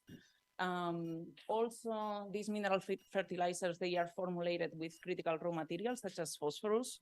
And a part of that, we have a current energetic crisis, which is alarmingly increasing the prices. So at the end, using mineral fertilizers, while at the same time we are producing in Europe 1,400 million tons of manure. They are generated annually, they have a lot of nutrients, and they are directly, like most of them, applied on soils that they don't need such an amount of nutrients. From Europe, this nutrient sustainability is the key element in the contribution to rural development and circular bioeconomy because of all these problems that we are having and that we need to face. And this key element need to take care about rural territories, food security, the development of business models from waste to source business models, and the mitigation of scarcity of resources, water, and energy. So this is the scenario that we have. and from which we have this business idea. Our value proposition is the design and implementation of tailored business models to optimally manage livestock manure by farmers through the professionalized exploitation of the Fertimanure digital platform. So this digital platform includes or integrates 3 key tools that they have been developed within the project framework. Is the logistic tool. In this sense, this tool is optimizing the transportation of nutrients from those areas where we have excess of nutrients to those that are scarce. Then we have the TMF nutrition tool, the tailor-made fertilizers nutrition tool, in which we can create specific formulas with the nutrients that we have to cover the needs of soil crop tandems. And then we have the decision support system, in which we are going to have the some technical solutions that will be available to convert different feedstocks, the feedstocks that the farmers they have available with different characteristics, with different soil crop tandems in the region and other regions, to provide this technological solution. So all of them, they are integrated in the digital platform, which is the tool that we will have to create these business models for farmers. Who do we need to outcompete? Who are the ones doing this right now, or that could be doing this right now? Outsourcing services, business developers, and waste management promoters. They are mainly, or they could be mainly doing this. But then we have a competitive advantage, which is, first of all, the Fertimanure project. We have been executing the project. We have been engaging a lot of stakeholders that they are exhibiting potential interest on contracting the greener services. We have knowledge, we have experience, we have researchers, professionals, and stakeholders participating in the Fertimanure project. So we can count on that. And we have the first of its kind digital platform integrating all the tools that I have just mentioned. So as our preliminary model canvas, business model canvas, I'm not going into detail on that, but we could be counting on technology providers as our main partners, because at the end we are developing business models, but we will need to implement them. So we need technology provider companies, we need distributor of agro-livestock products. We will give values such as the valorization of the farmer activity. This is important for the sustainable rural development and for the technification of the rural areas.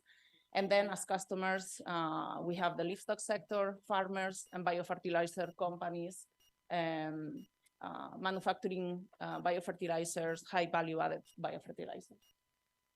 So about the implementation plan, the financial prospects, we have this scenario.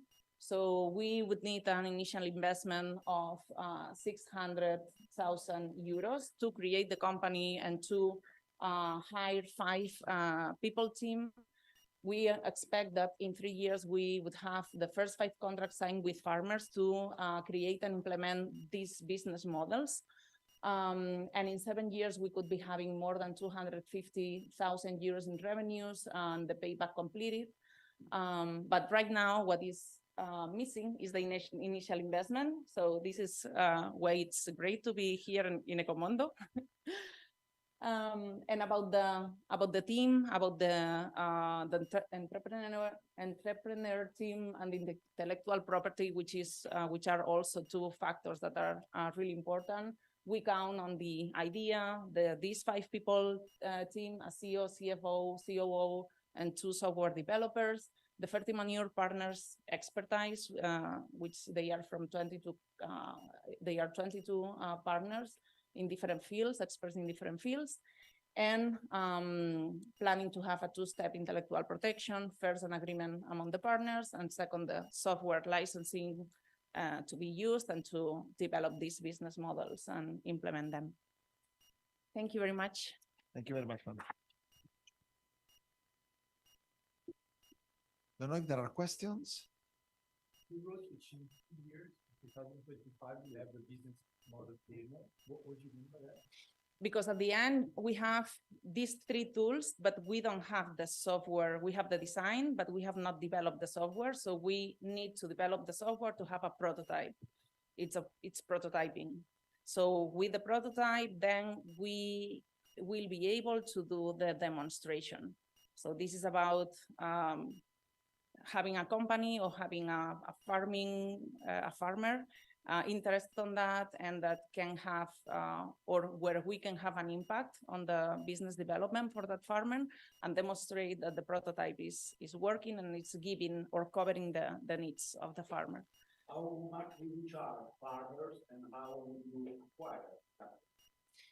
Yeah, so this is something that it's kind of difficult right now to calculate, because at the end we can have like the development of the business model, which maybe for a medium farm of 500, 1,000 heads of animals can be like 20,000 euros. But then you have the implementation, which we cannot calculate. So if you are helping to develop the business and then you are hand by hand with a technology provider constructing for example, the pilot plant to convert the manure into biofertilizers and to market them, then that's another part that we cannot calculate, because it's not part of the main business. We can do the implementation, but we have not counted the implementation benefits on our numbers. So you can expect like between 12 and 15 contracts in 7 years. So in 7 years, in the year 7, you can have like 12, 15 contracts with farmers, and this could be like 10,000, 20,000 euros per contract. I don't know if there are questions from the audience. Okay, we thank Mabel. Thank you very much, Mabel. Thank you. If you all agree, we are on time. We make a 5 minutes break, really only 5 minutes. So we open the door and we can decrease maybe a little bit the temperature. Apriamo un attimo le porte, cambiamo l'aria. 5 minutes. Good idea.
The mic.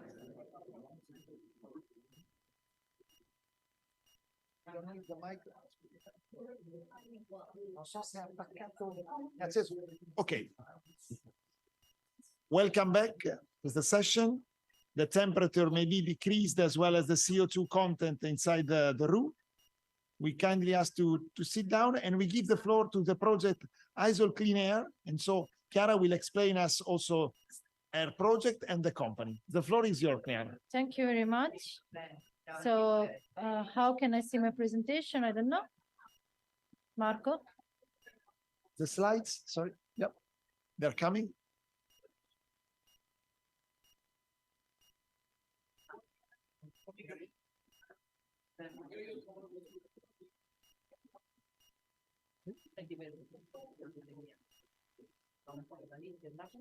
Sì. Se non c'è qualcuno mi telefoni, ma c'è sempre qualcuno. Okay, let's start. Hello, everybody. I'm Chiara from ES Clean Air. ES Clean Air is an Italian SME which aims to give a concrete solution to the air pollution. In fact, we clean the air we all breathe, creating healthier and safer places to live and work. And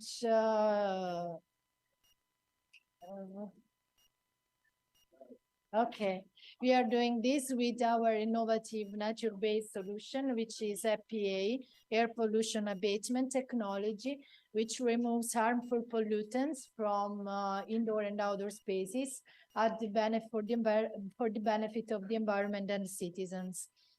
So our clean air technology aims to clean the air from pollutants in indoor and outdoor environments with a water-based pollution removal with no filters at all, just water, nor chemicals, and can be applied in indoor and outdoor environment. It is also certified as medical device because it's able to abate also ultrafine nanoparticles, which are several times smaller than viruses and bacteria, and that makes our technology effective in reducing the presence and the spread of viruses and bacteria.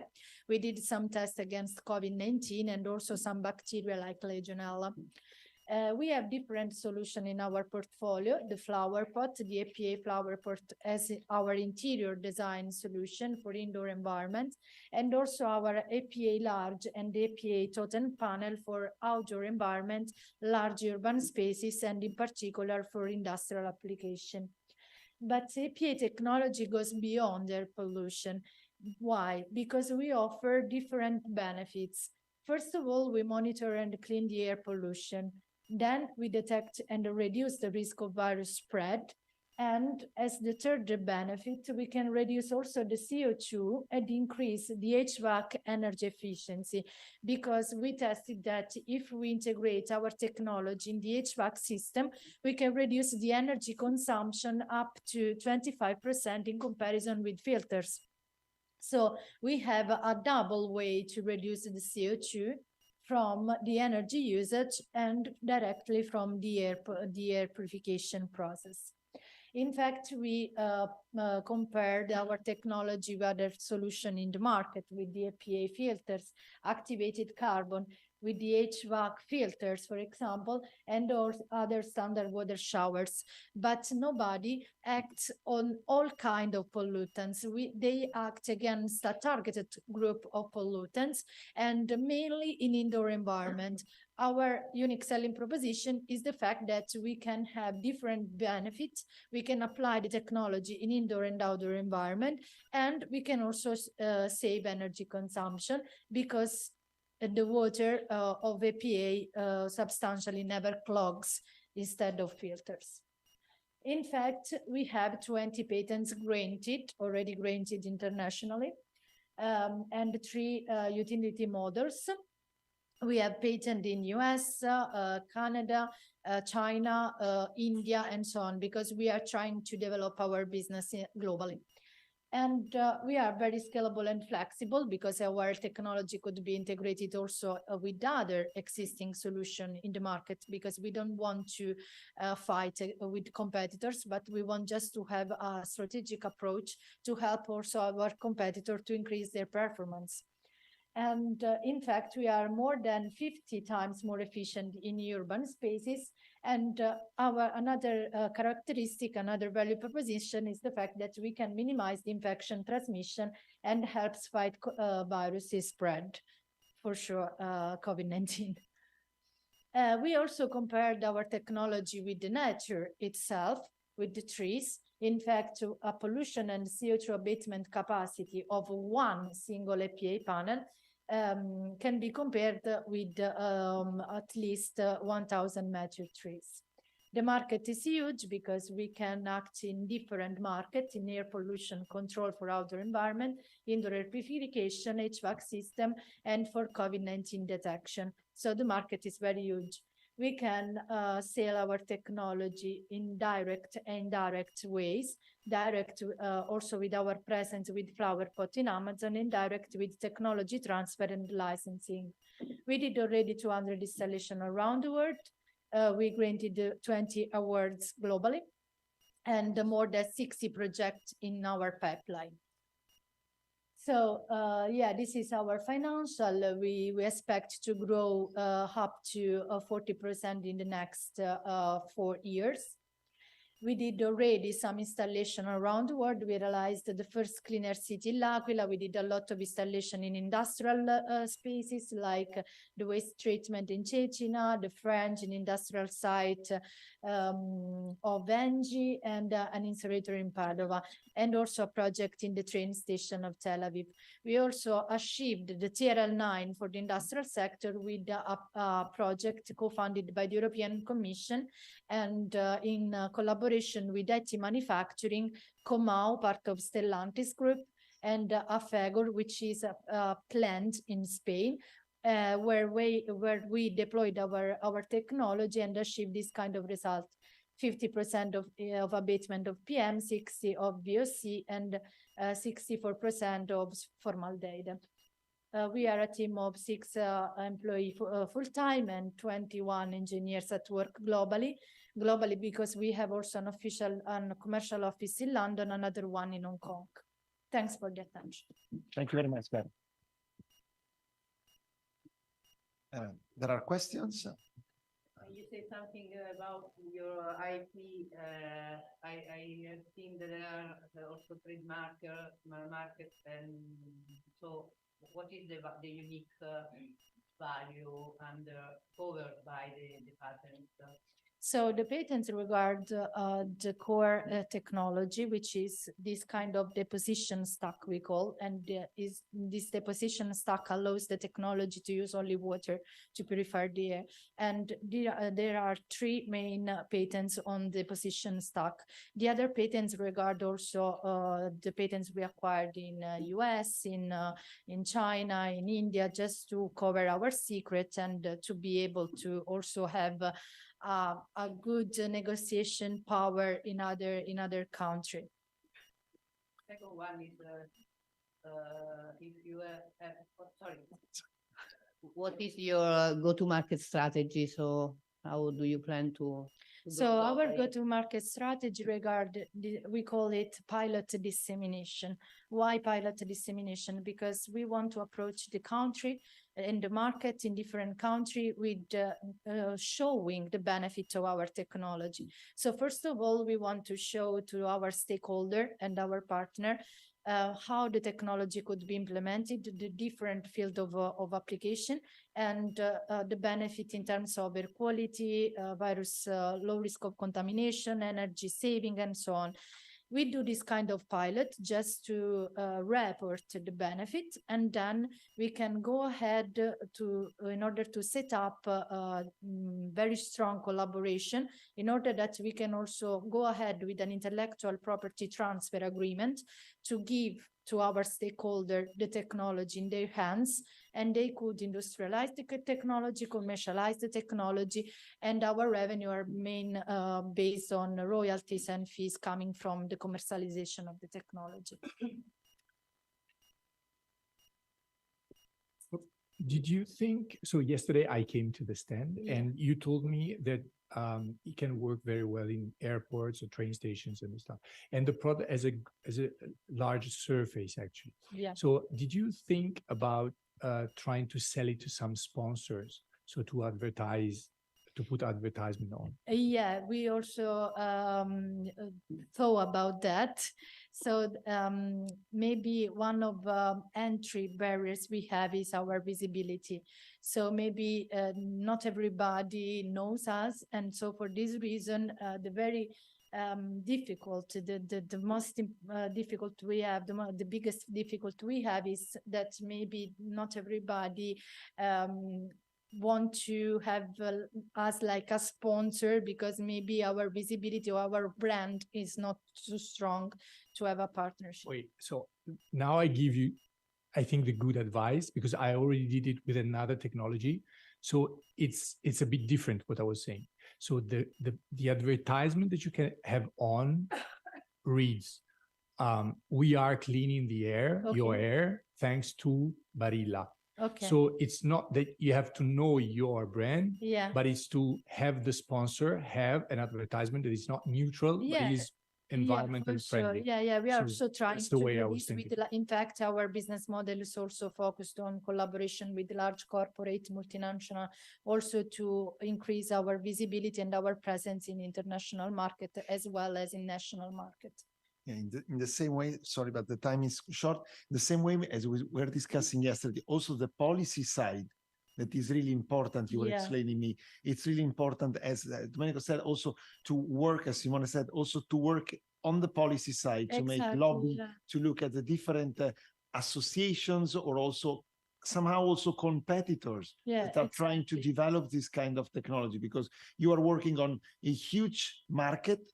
But once you focus on one or on the other one, the policy you explain is really important. And also Yeah. the policy requires a strategy. Exactly. So we have to improve the knowledges about the problem.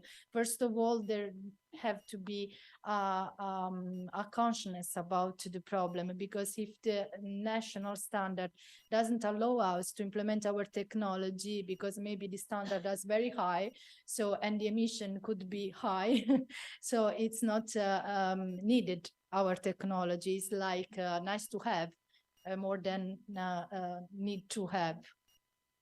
Thank you very much, Chiara. There is one question, sorry. It's a very interesting capture technology, but my question is, essentially you're transferring contaminants of any kind from the air to the water. To the water, yeah. What do you do with the water? The system is designed to have a tank at the bottom of the device, where the water can fall down with the pollution. So inside the tank, there is a sensor who will tell you when is the moment to replace the water before it becomes a special waste, because we don't want the maintenance cost. So exactly, and then you can discharge the water in the sewage system of the city. You can connect automatically the device with the sewage, or take the tank, refill the water, and take it again. Okay, thank you very much, Chiara. We give the floor to Yevgen for the project Solar Gaps. That is an EIC project. So you will introduce us the company. Yevgen arrived a few seconds ago, really on time. Yeah, okay. The floor is yours. 5 minutes, Yevgen, for you. You see it's hot here, and we are trying to solve this problem for the large commercial buildings. On the picture, you may see our product installed on the World Trade Center of Barcelona. So by now, we have more than 300 installations all over the world. We have a team which is dedicated and supported by European Union. The problem we know is it's about 40% of electricity spent in the modern cities on air conditioning. And more we use air conditioning, more we heat our planet. But how we can mitigate global warming and increase our energy efficiency? We think that our solution can solve this problem, because we use verticals to generate energy. Basically, we generate energy from the windows. Solar Gaps is advancing the way of how future cities will be powered. Each window is connected with a small grid tie inverter, and our blinds, which automatically direct the sun and consist of the solar panels, can send energy back to the grid, or you can store it in the battery. So for now, we have 2 manufacturing sites and more than 20 distributors all over the world. In comparison with traditional solar panels, our product gives much more benefits because it's self-cleaning surface. It's also tracker for the window. So basically, we can convert big windows of the skyscrapers with help of our technology as some kind of generating device. Basically, our product pay for themselves in 3 years in Switzerland, in Germany, and in Spain. It's about return on investment. It's plug-and-play device, so it can be easily controlled from a smartphone. It can be connected directly, and we have a lot of installation where people can do that even by themselves. As a large commercials, we're also looking for partners who in charge of maintenance and some kind of supervision of property to increase value. And also like LEED and BREEAM certificates, like easy to be obtained with implementation of our technology. And those certification attract high level and social responsible companies. Yes, we start from 2016 from NASA Research Center, and then we applied for the first patent. We have international patent for innovation and also utility model for technology. For now, we have, as you see, we have award for solar on Smart E-Energy award from German Design Award, and a lot of others, and also from Amazon and so on.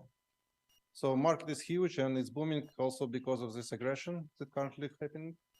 We have a business model which our partners can benefit, so we can split with them margin and can have a good revenue from the large scale project. While SolarGaps is focusing on R&D, marketing, and supply chain, our local partners focused on sales, installation, and maintenance. We have a great team.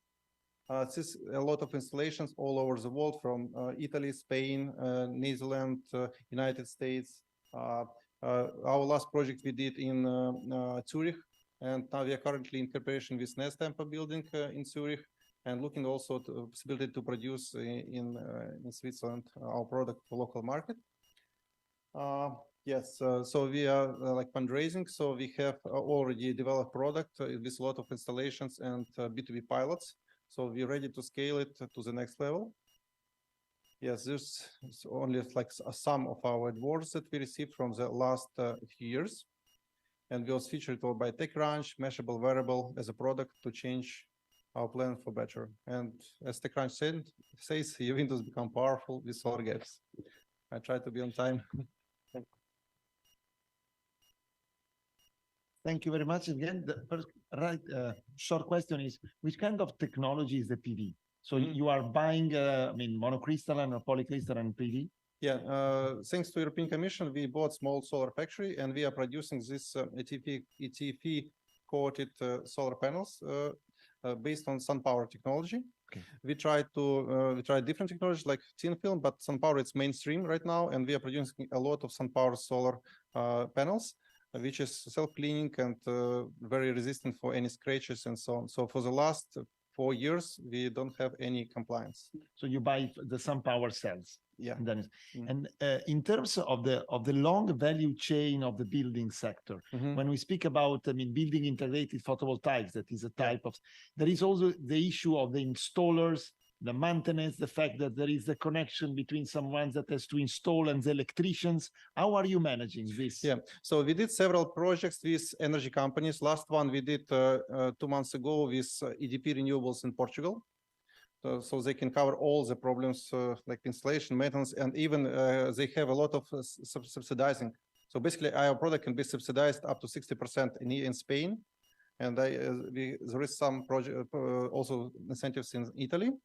So yeah, definitely it can be installed easily. And for instance, in Switzerland, each building has outside Venetian blinds. We just make it better. It's like this electric car. So at the beginning it was old car, now it's electric. So the same with blinds. So now it's electric blinds which generate power for your home. But they are installed outside of the building, right? Yeah, as in mostly in Europe. Yeah. Okay. Sorry, I monopolized the question. is the advantage for the final users? So they can reduce the bill? Yeah, basically on 30% at least they can reduce bill, they can go autonomy. And also for the large buildings, they even can sell electricity. So for basic consumer, we provide some kind of free air conditioning where then our blinds from the window connected directly to the grid, and air conditioner works for free because it uses even less energy that the window can produce. Yeah, and also we did project in Brussels with energy company. So I hope that with help of these companies, energy companies, we can grow. Here we have some conversation with Enel. And yeah. And you said, Evgeny, you showed that the price is more or less 240 euros per square meter. Yeah. And in terms of power, how much power is the output, the maximum output power for 1 square meter? Yeah, it's around 100 watt per square meter. So one window like this one, it's 1 kilowatt. And 1 kilowatt is enough to power inverter air conditioning for free.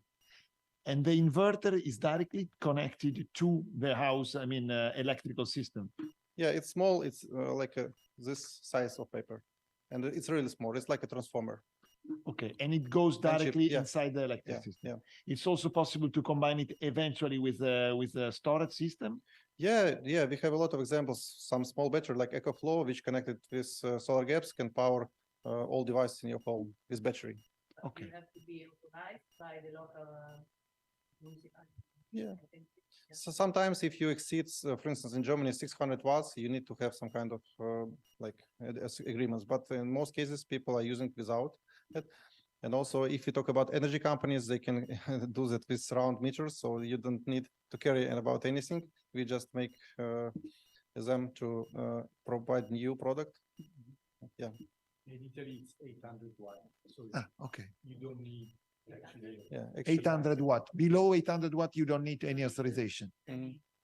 There is a French startup also done something similar. They have panels installed outside of the buildings. They can connect, plug in. Yeah. They raised several million. So you are in a very good. Okay. I don't know if there are questions. No, we thank Evgeny. Yeah, thanks so much. You give the floor to Eileen for Exemplare.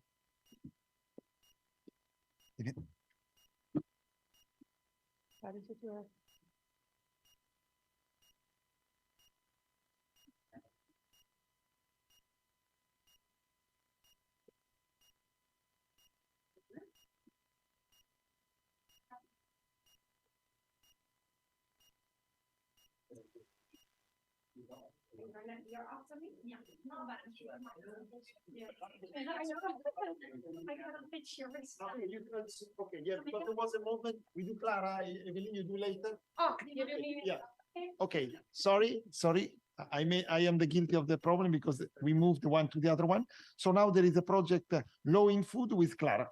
Hello, good afternoon. I'm sorry you had the preview of my presentation. I'm Clara Cigatiello. I'm a researcher at University of Tuscia. I'm an agricultural economist, and I'm also the coordinator of this innovation action, which is called Love in Food. So Love in Food is a project that has a portfolio of innovations that were already existing in the stage of prototype before the project was started. And our objective is to demonstrate them in real food chains and to allow them necessary demonstration data to upscale. So today I will focus my pitching on the innovation that we have at the food service sector, which is restaurant, caterings, school canteens, and so on. So we all know that we have a problem with food waste. So we have to cut the food waste that we produce globally, but especially food service has a problem with food waste because up to 5% of the food that is available for consumption is lost at the food service level. And up to 1/4 of the total food waste produced globally comes from restaurants, canteens, and public caterings. So this sector, moreover, is very big. And of course, it suffered a lot from the pandemic with all the lockdowns and the limitation to social life. But it has started again this year to grow steadily. So the sector will grow, and also the food waste that is produced there will grow. So what is the problem in food service sector? We have different types of food waste that are being produced either in the kitchen or in the preparation stage or in the serving stage. For example, food that is prepared but is never served to customers because it's surplus food that is prepared in excess. And we have plate waste, so food that customers and diners leave in their plate. So what we're doing in Lobbying to Food, we have 4 innovations that are acting against food waste at the restaurant and catering level. So I will spend a few words on each of these innovations, just to mention that these innovations are standalone innovations. They are already startups, so there are already companies that already have a prototype, and in Loving Food, we are demonstrating their functioning these days. So we started the beginning of this year and we will end last year. So we are demonstrating them functioning in real restaurants, real school canteens, and real caterings. So let's talk about Mitacus first. So Mitacus is a forecasting software which works with artificial intelligence. So it's designed for catering restaurants. And the idea is that if the restaurant owner could know in advance the day before how many people would come for dinner or for lunch, he could avoid producing surplus food. So early testing in, let's say, laboratory and testing facility has shown that with Mitacus, up to 8% of food costs can be saved. And of course, the objective of this innovation is to reduce overproduction. Instead, as we go to Kitro, Kitro is another innovation which is placed in the kitchen. So there is a hardware, which is a scale, which is connected to an intelligent camera. So basically the organic bin where the plate waste is disposed of is put on the scale, and the camera can read with what type of food is being disposed. So the ideal target for this innovation are hotels or all-you-can-eat restaurants or buffet. So basically, when they dispose of the food that has remained after the lunch or after the dinner, this device can read how much has been thrown out of each food type. And it provides information to the restaurant owners in order to, let's say, tailor better the buffet or the preparation for the next day and the next week. We go to the third innovation. This is rather working in the interface between the restaurant and consumers, because it allows the restaurant to sell some surplus food that has never been served. So food that has been prepared, but is never served. So Regusto is an Italian startup which provides these compostable bags that you can see in the picture. They provide these bags to restaurants, and they provide a service via an app, so a platform where customer can buy last minute the food that is in surplus. And what has this innovation of special, let's say, that a QR code is applied on this bag so that the food can be tracked until the end. So basically we can know whether this food that they bring home has been actually eaten or not, with the help of customers and with the help of coupons and discounts that the restaurant can offer for the people who participate in this activity. And last but not least, Matomatic has an innovation which is called the Plate Waste Tracker.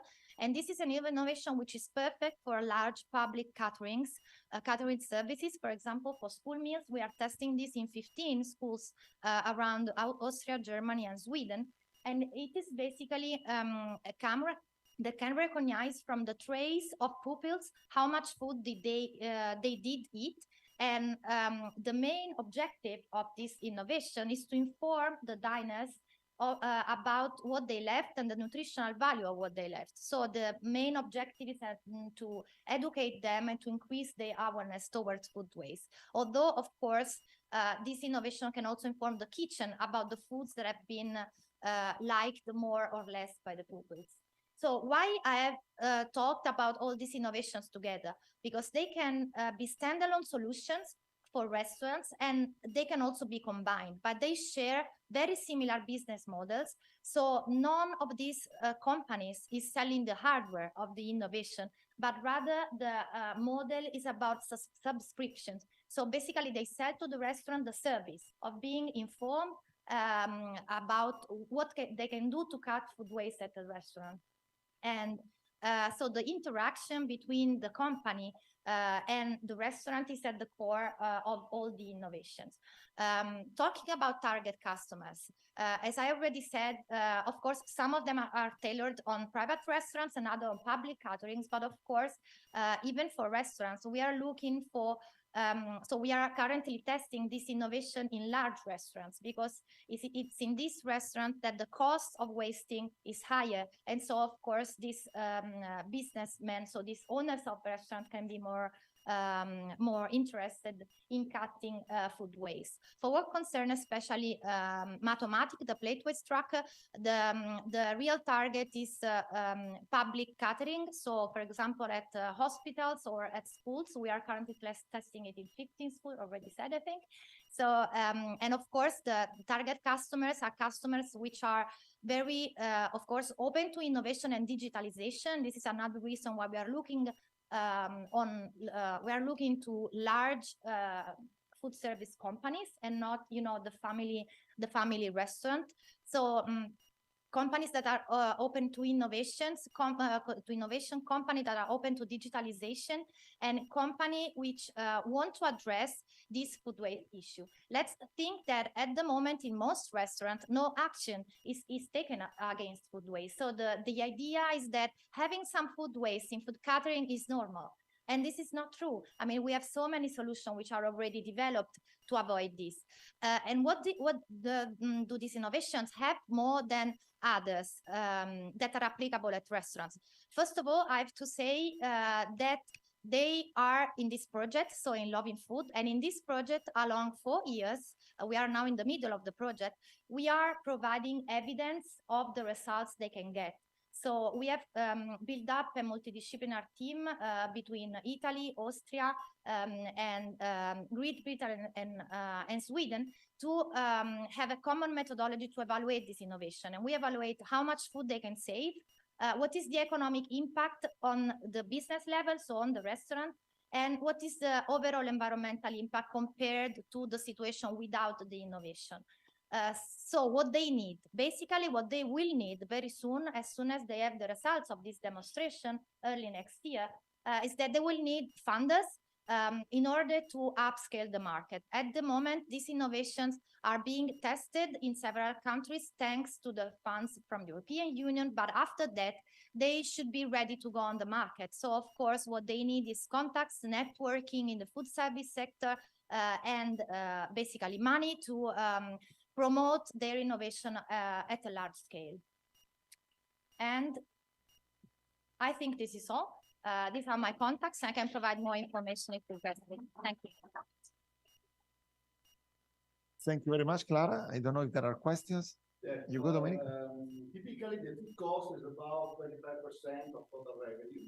So you said that your solution will save 8% of 25%, or bring the 25%, so 2%, or sounds like minor saving, or bring from 25% back to 15%. Yeah, honestly speaking, I'm reporting the data about Mitacus, so the forecasting software, which were available before the start of Loving Food. So it was saving 8% of food costs, but it was only tested in only one small restaurant. So what are we doing now is that we're testing it in 6 very large restaurants in 2 different countries in Europe. So I'm sure that by middle next year, so mid 2023, we will have more, let's say, more reliable data on this, both on the quantity of money they can save through the innovation, but also on the quantity of food they can save. Because of course, there is a strong environmental component in all these innovations. So they would be perfect for restaurants that want to improve their brand and their image on the environmental side, of course. On the side, Clara, of making this different innovation work together, which kind of actions you are performing? When you said on the fundraising or on the stakeholder engagement, what kind of actions as project you are doing with the different technologies? As a project, we are demonstrating the innovations as standalone solutions. So we first want to provide each innovator with some reliable data about the impacts of their innovation, their own innovation. So in the end of Loving Food, we will have for each of these innovations some numbers that can support and that can justify their impact and their, let's say, and they can support their market potential. So we are not taking specific actions in lobby food to combine them, but I would like to say that one, let's say, indirect action that we are doing is that we are sharing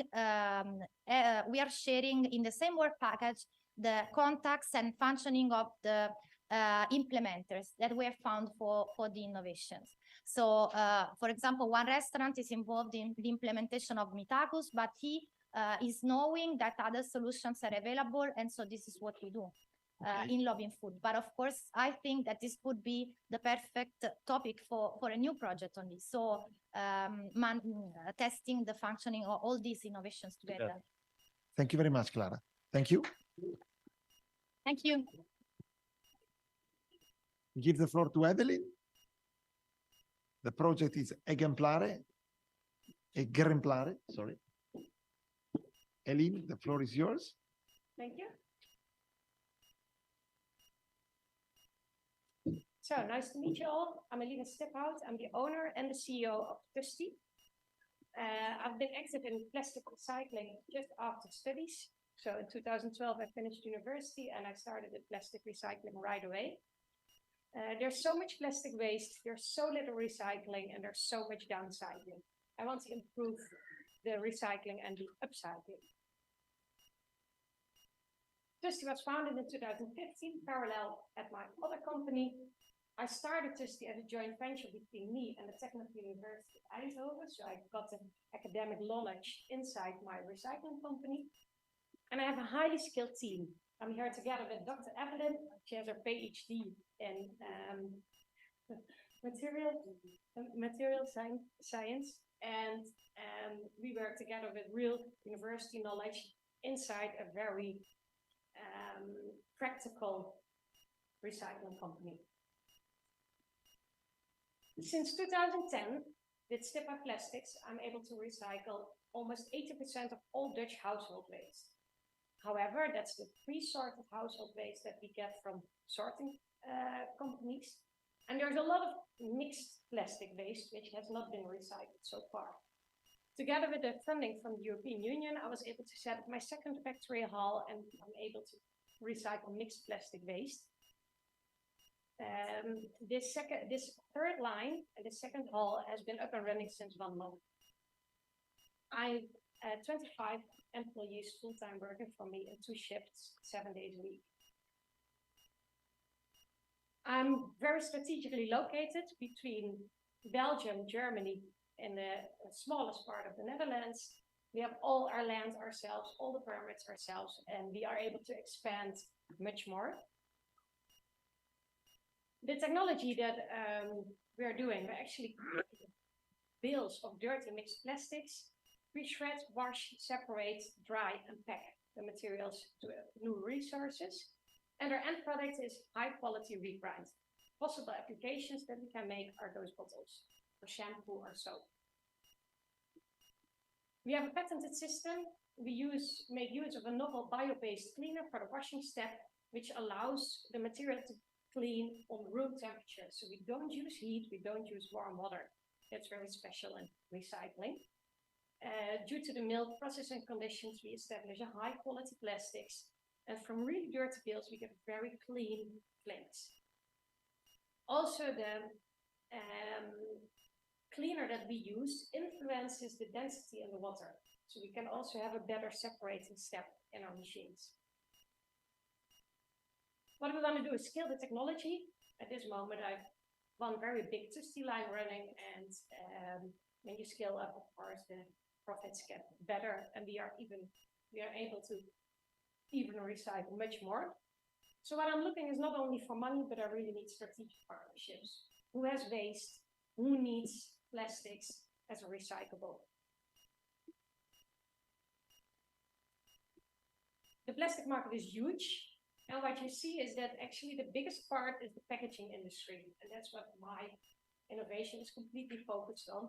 All we do is recycling of household packaging. At this moment, we're able to recycle 15,000 tons in our factory. And because we can easily copy the technology, it's very easy to scale up. However, it's really capital intensive. That's it. This is my contact information. Thank you for listening. Thank you very much. The first question, Eileen, is concerning the policy. So do you think that the different national policies may somehow enable or facilitate or disenable your technology or not? Not really the technology, because that's actually supported all over Europe. However, in the Netherlands, we do have restrictions, waste restriction getting waste in. We only can accept 2% of other waste in the waste streams that we're getting in. So maybe we should copy the technology to different countries inside the European Union. Okay. Thank you. Are there questions? In order to expand internationally, you think to make licenses, or how do you plan? We could license the technology. However, maybe it's more easy to set up joint ventures, or that could also be a strategy with already waste collecting companies, or want to. You focus, you said, on the household plastic waste. There is also the opportunity to work on other kind of wastes. So if you can license it to certain country or company, they can also look for other chains of the plastic waste, or not? Definitely. The household waste is the most challenging waste. And that was the waste that gave me the biggest volume in the Netherlands when I started up 7 years ago, because all the other more easy waste was already been recycled. But you can apply it to all kinds of waste as long as it floats in water. So HDPE and PP materials. Okay, are there other questions? I go on with another one. And in terms of competitors, I mean, when you have to, get the waste, who can be, and how do you overcome the competitors? When I started off, nobody was able to recycle this household waste in the Netherlands. But because competitors are now rising up, I decided to focus on even a bigger problem, the even more dirty waste, the even more mixed plastics. And there's so much volume in the world that competitors don't matter. Yeah, doesn't matter. Okay. And on this side, so what are your biggest challenges now, Eileen? It's pretty capital intensive, and there's not such a big group that really have knowledge about recycling. It's still a very young market, and it still needs a lot of knowledge.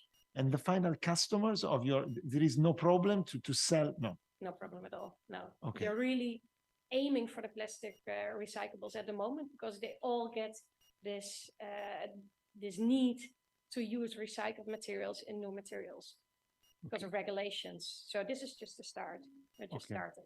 And so you could also use it, for example, for the plastic that is gathered from the ocean, or this is it's much more easy, because now our plastics is really contaminated with organic contamination. And from the ocean, there's a bit of salt on it, but that's it. Can be removed. Yes, very easily removed. Which is the ideal partner for big waste collecting companies, actually. The larger waste collecting companies, or a plastic producer. So it's actually making plastic products, because all the producers in the world now have to use a certain amount of regranulates, so recycled products. So both. Okay. Thank you very much. I don't know if there are questions, Simone Domenico. No. Thank you very, very much, Eddie. I thank you all for having stayed here 2 hours and 40 minutes. Thank you very much. I hope this exercise went well, and we hope to be able to repeat it next year. Thank you to everybody. Thank you.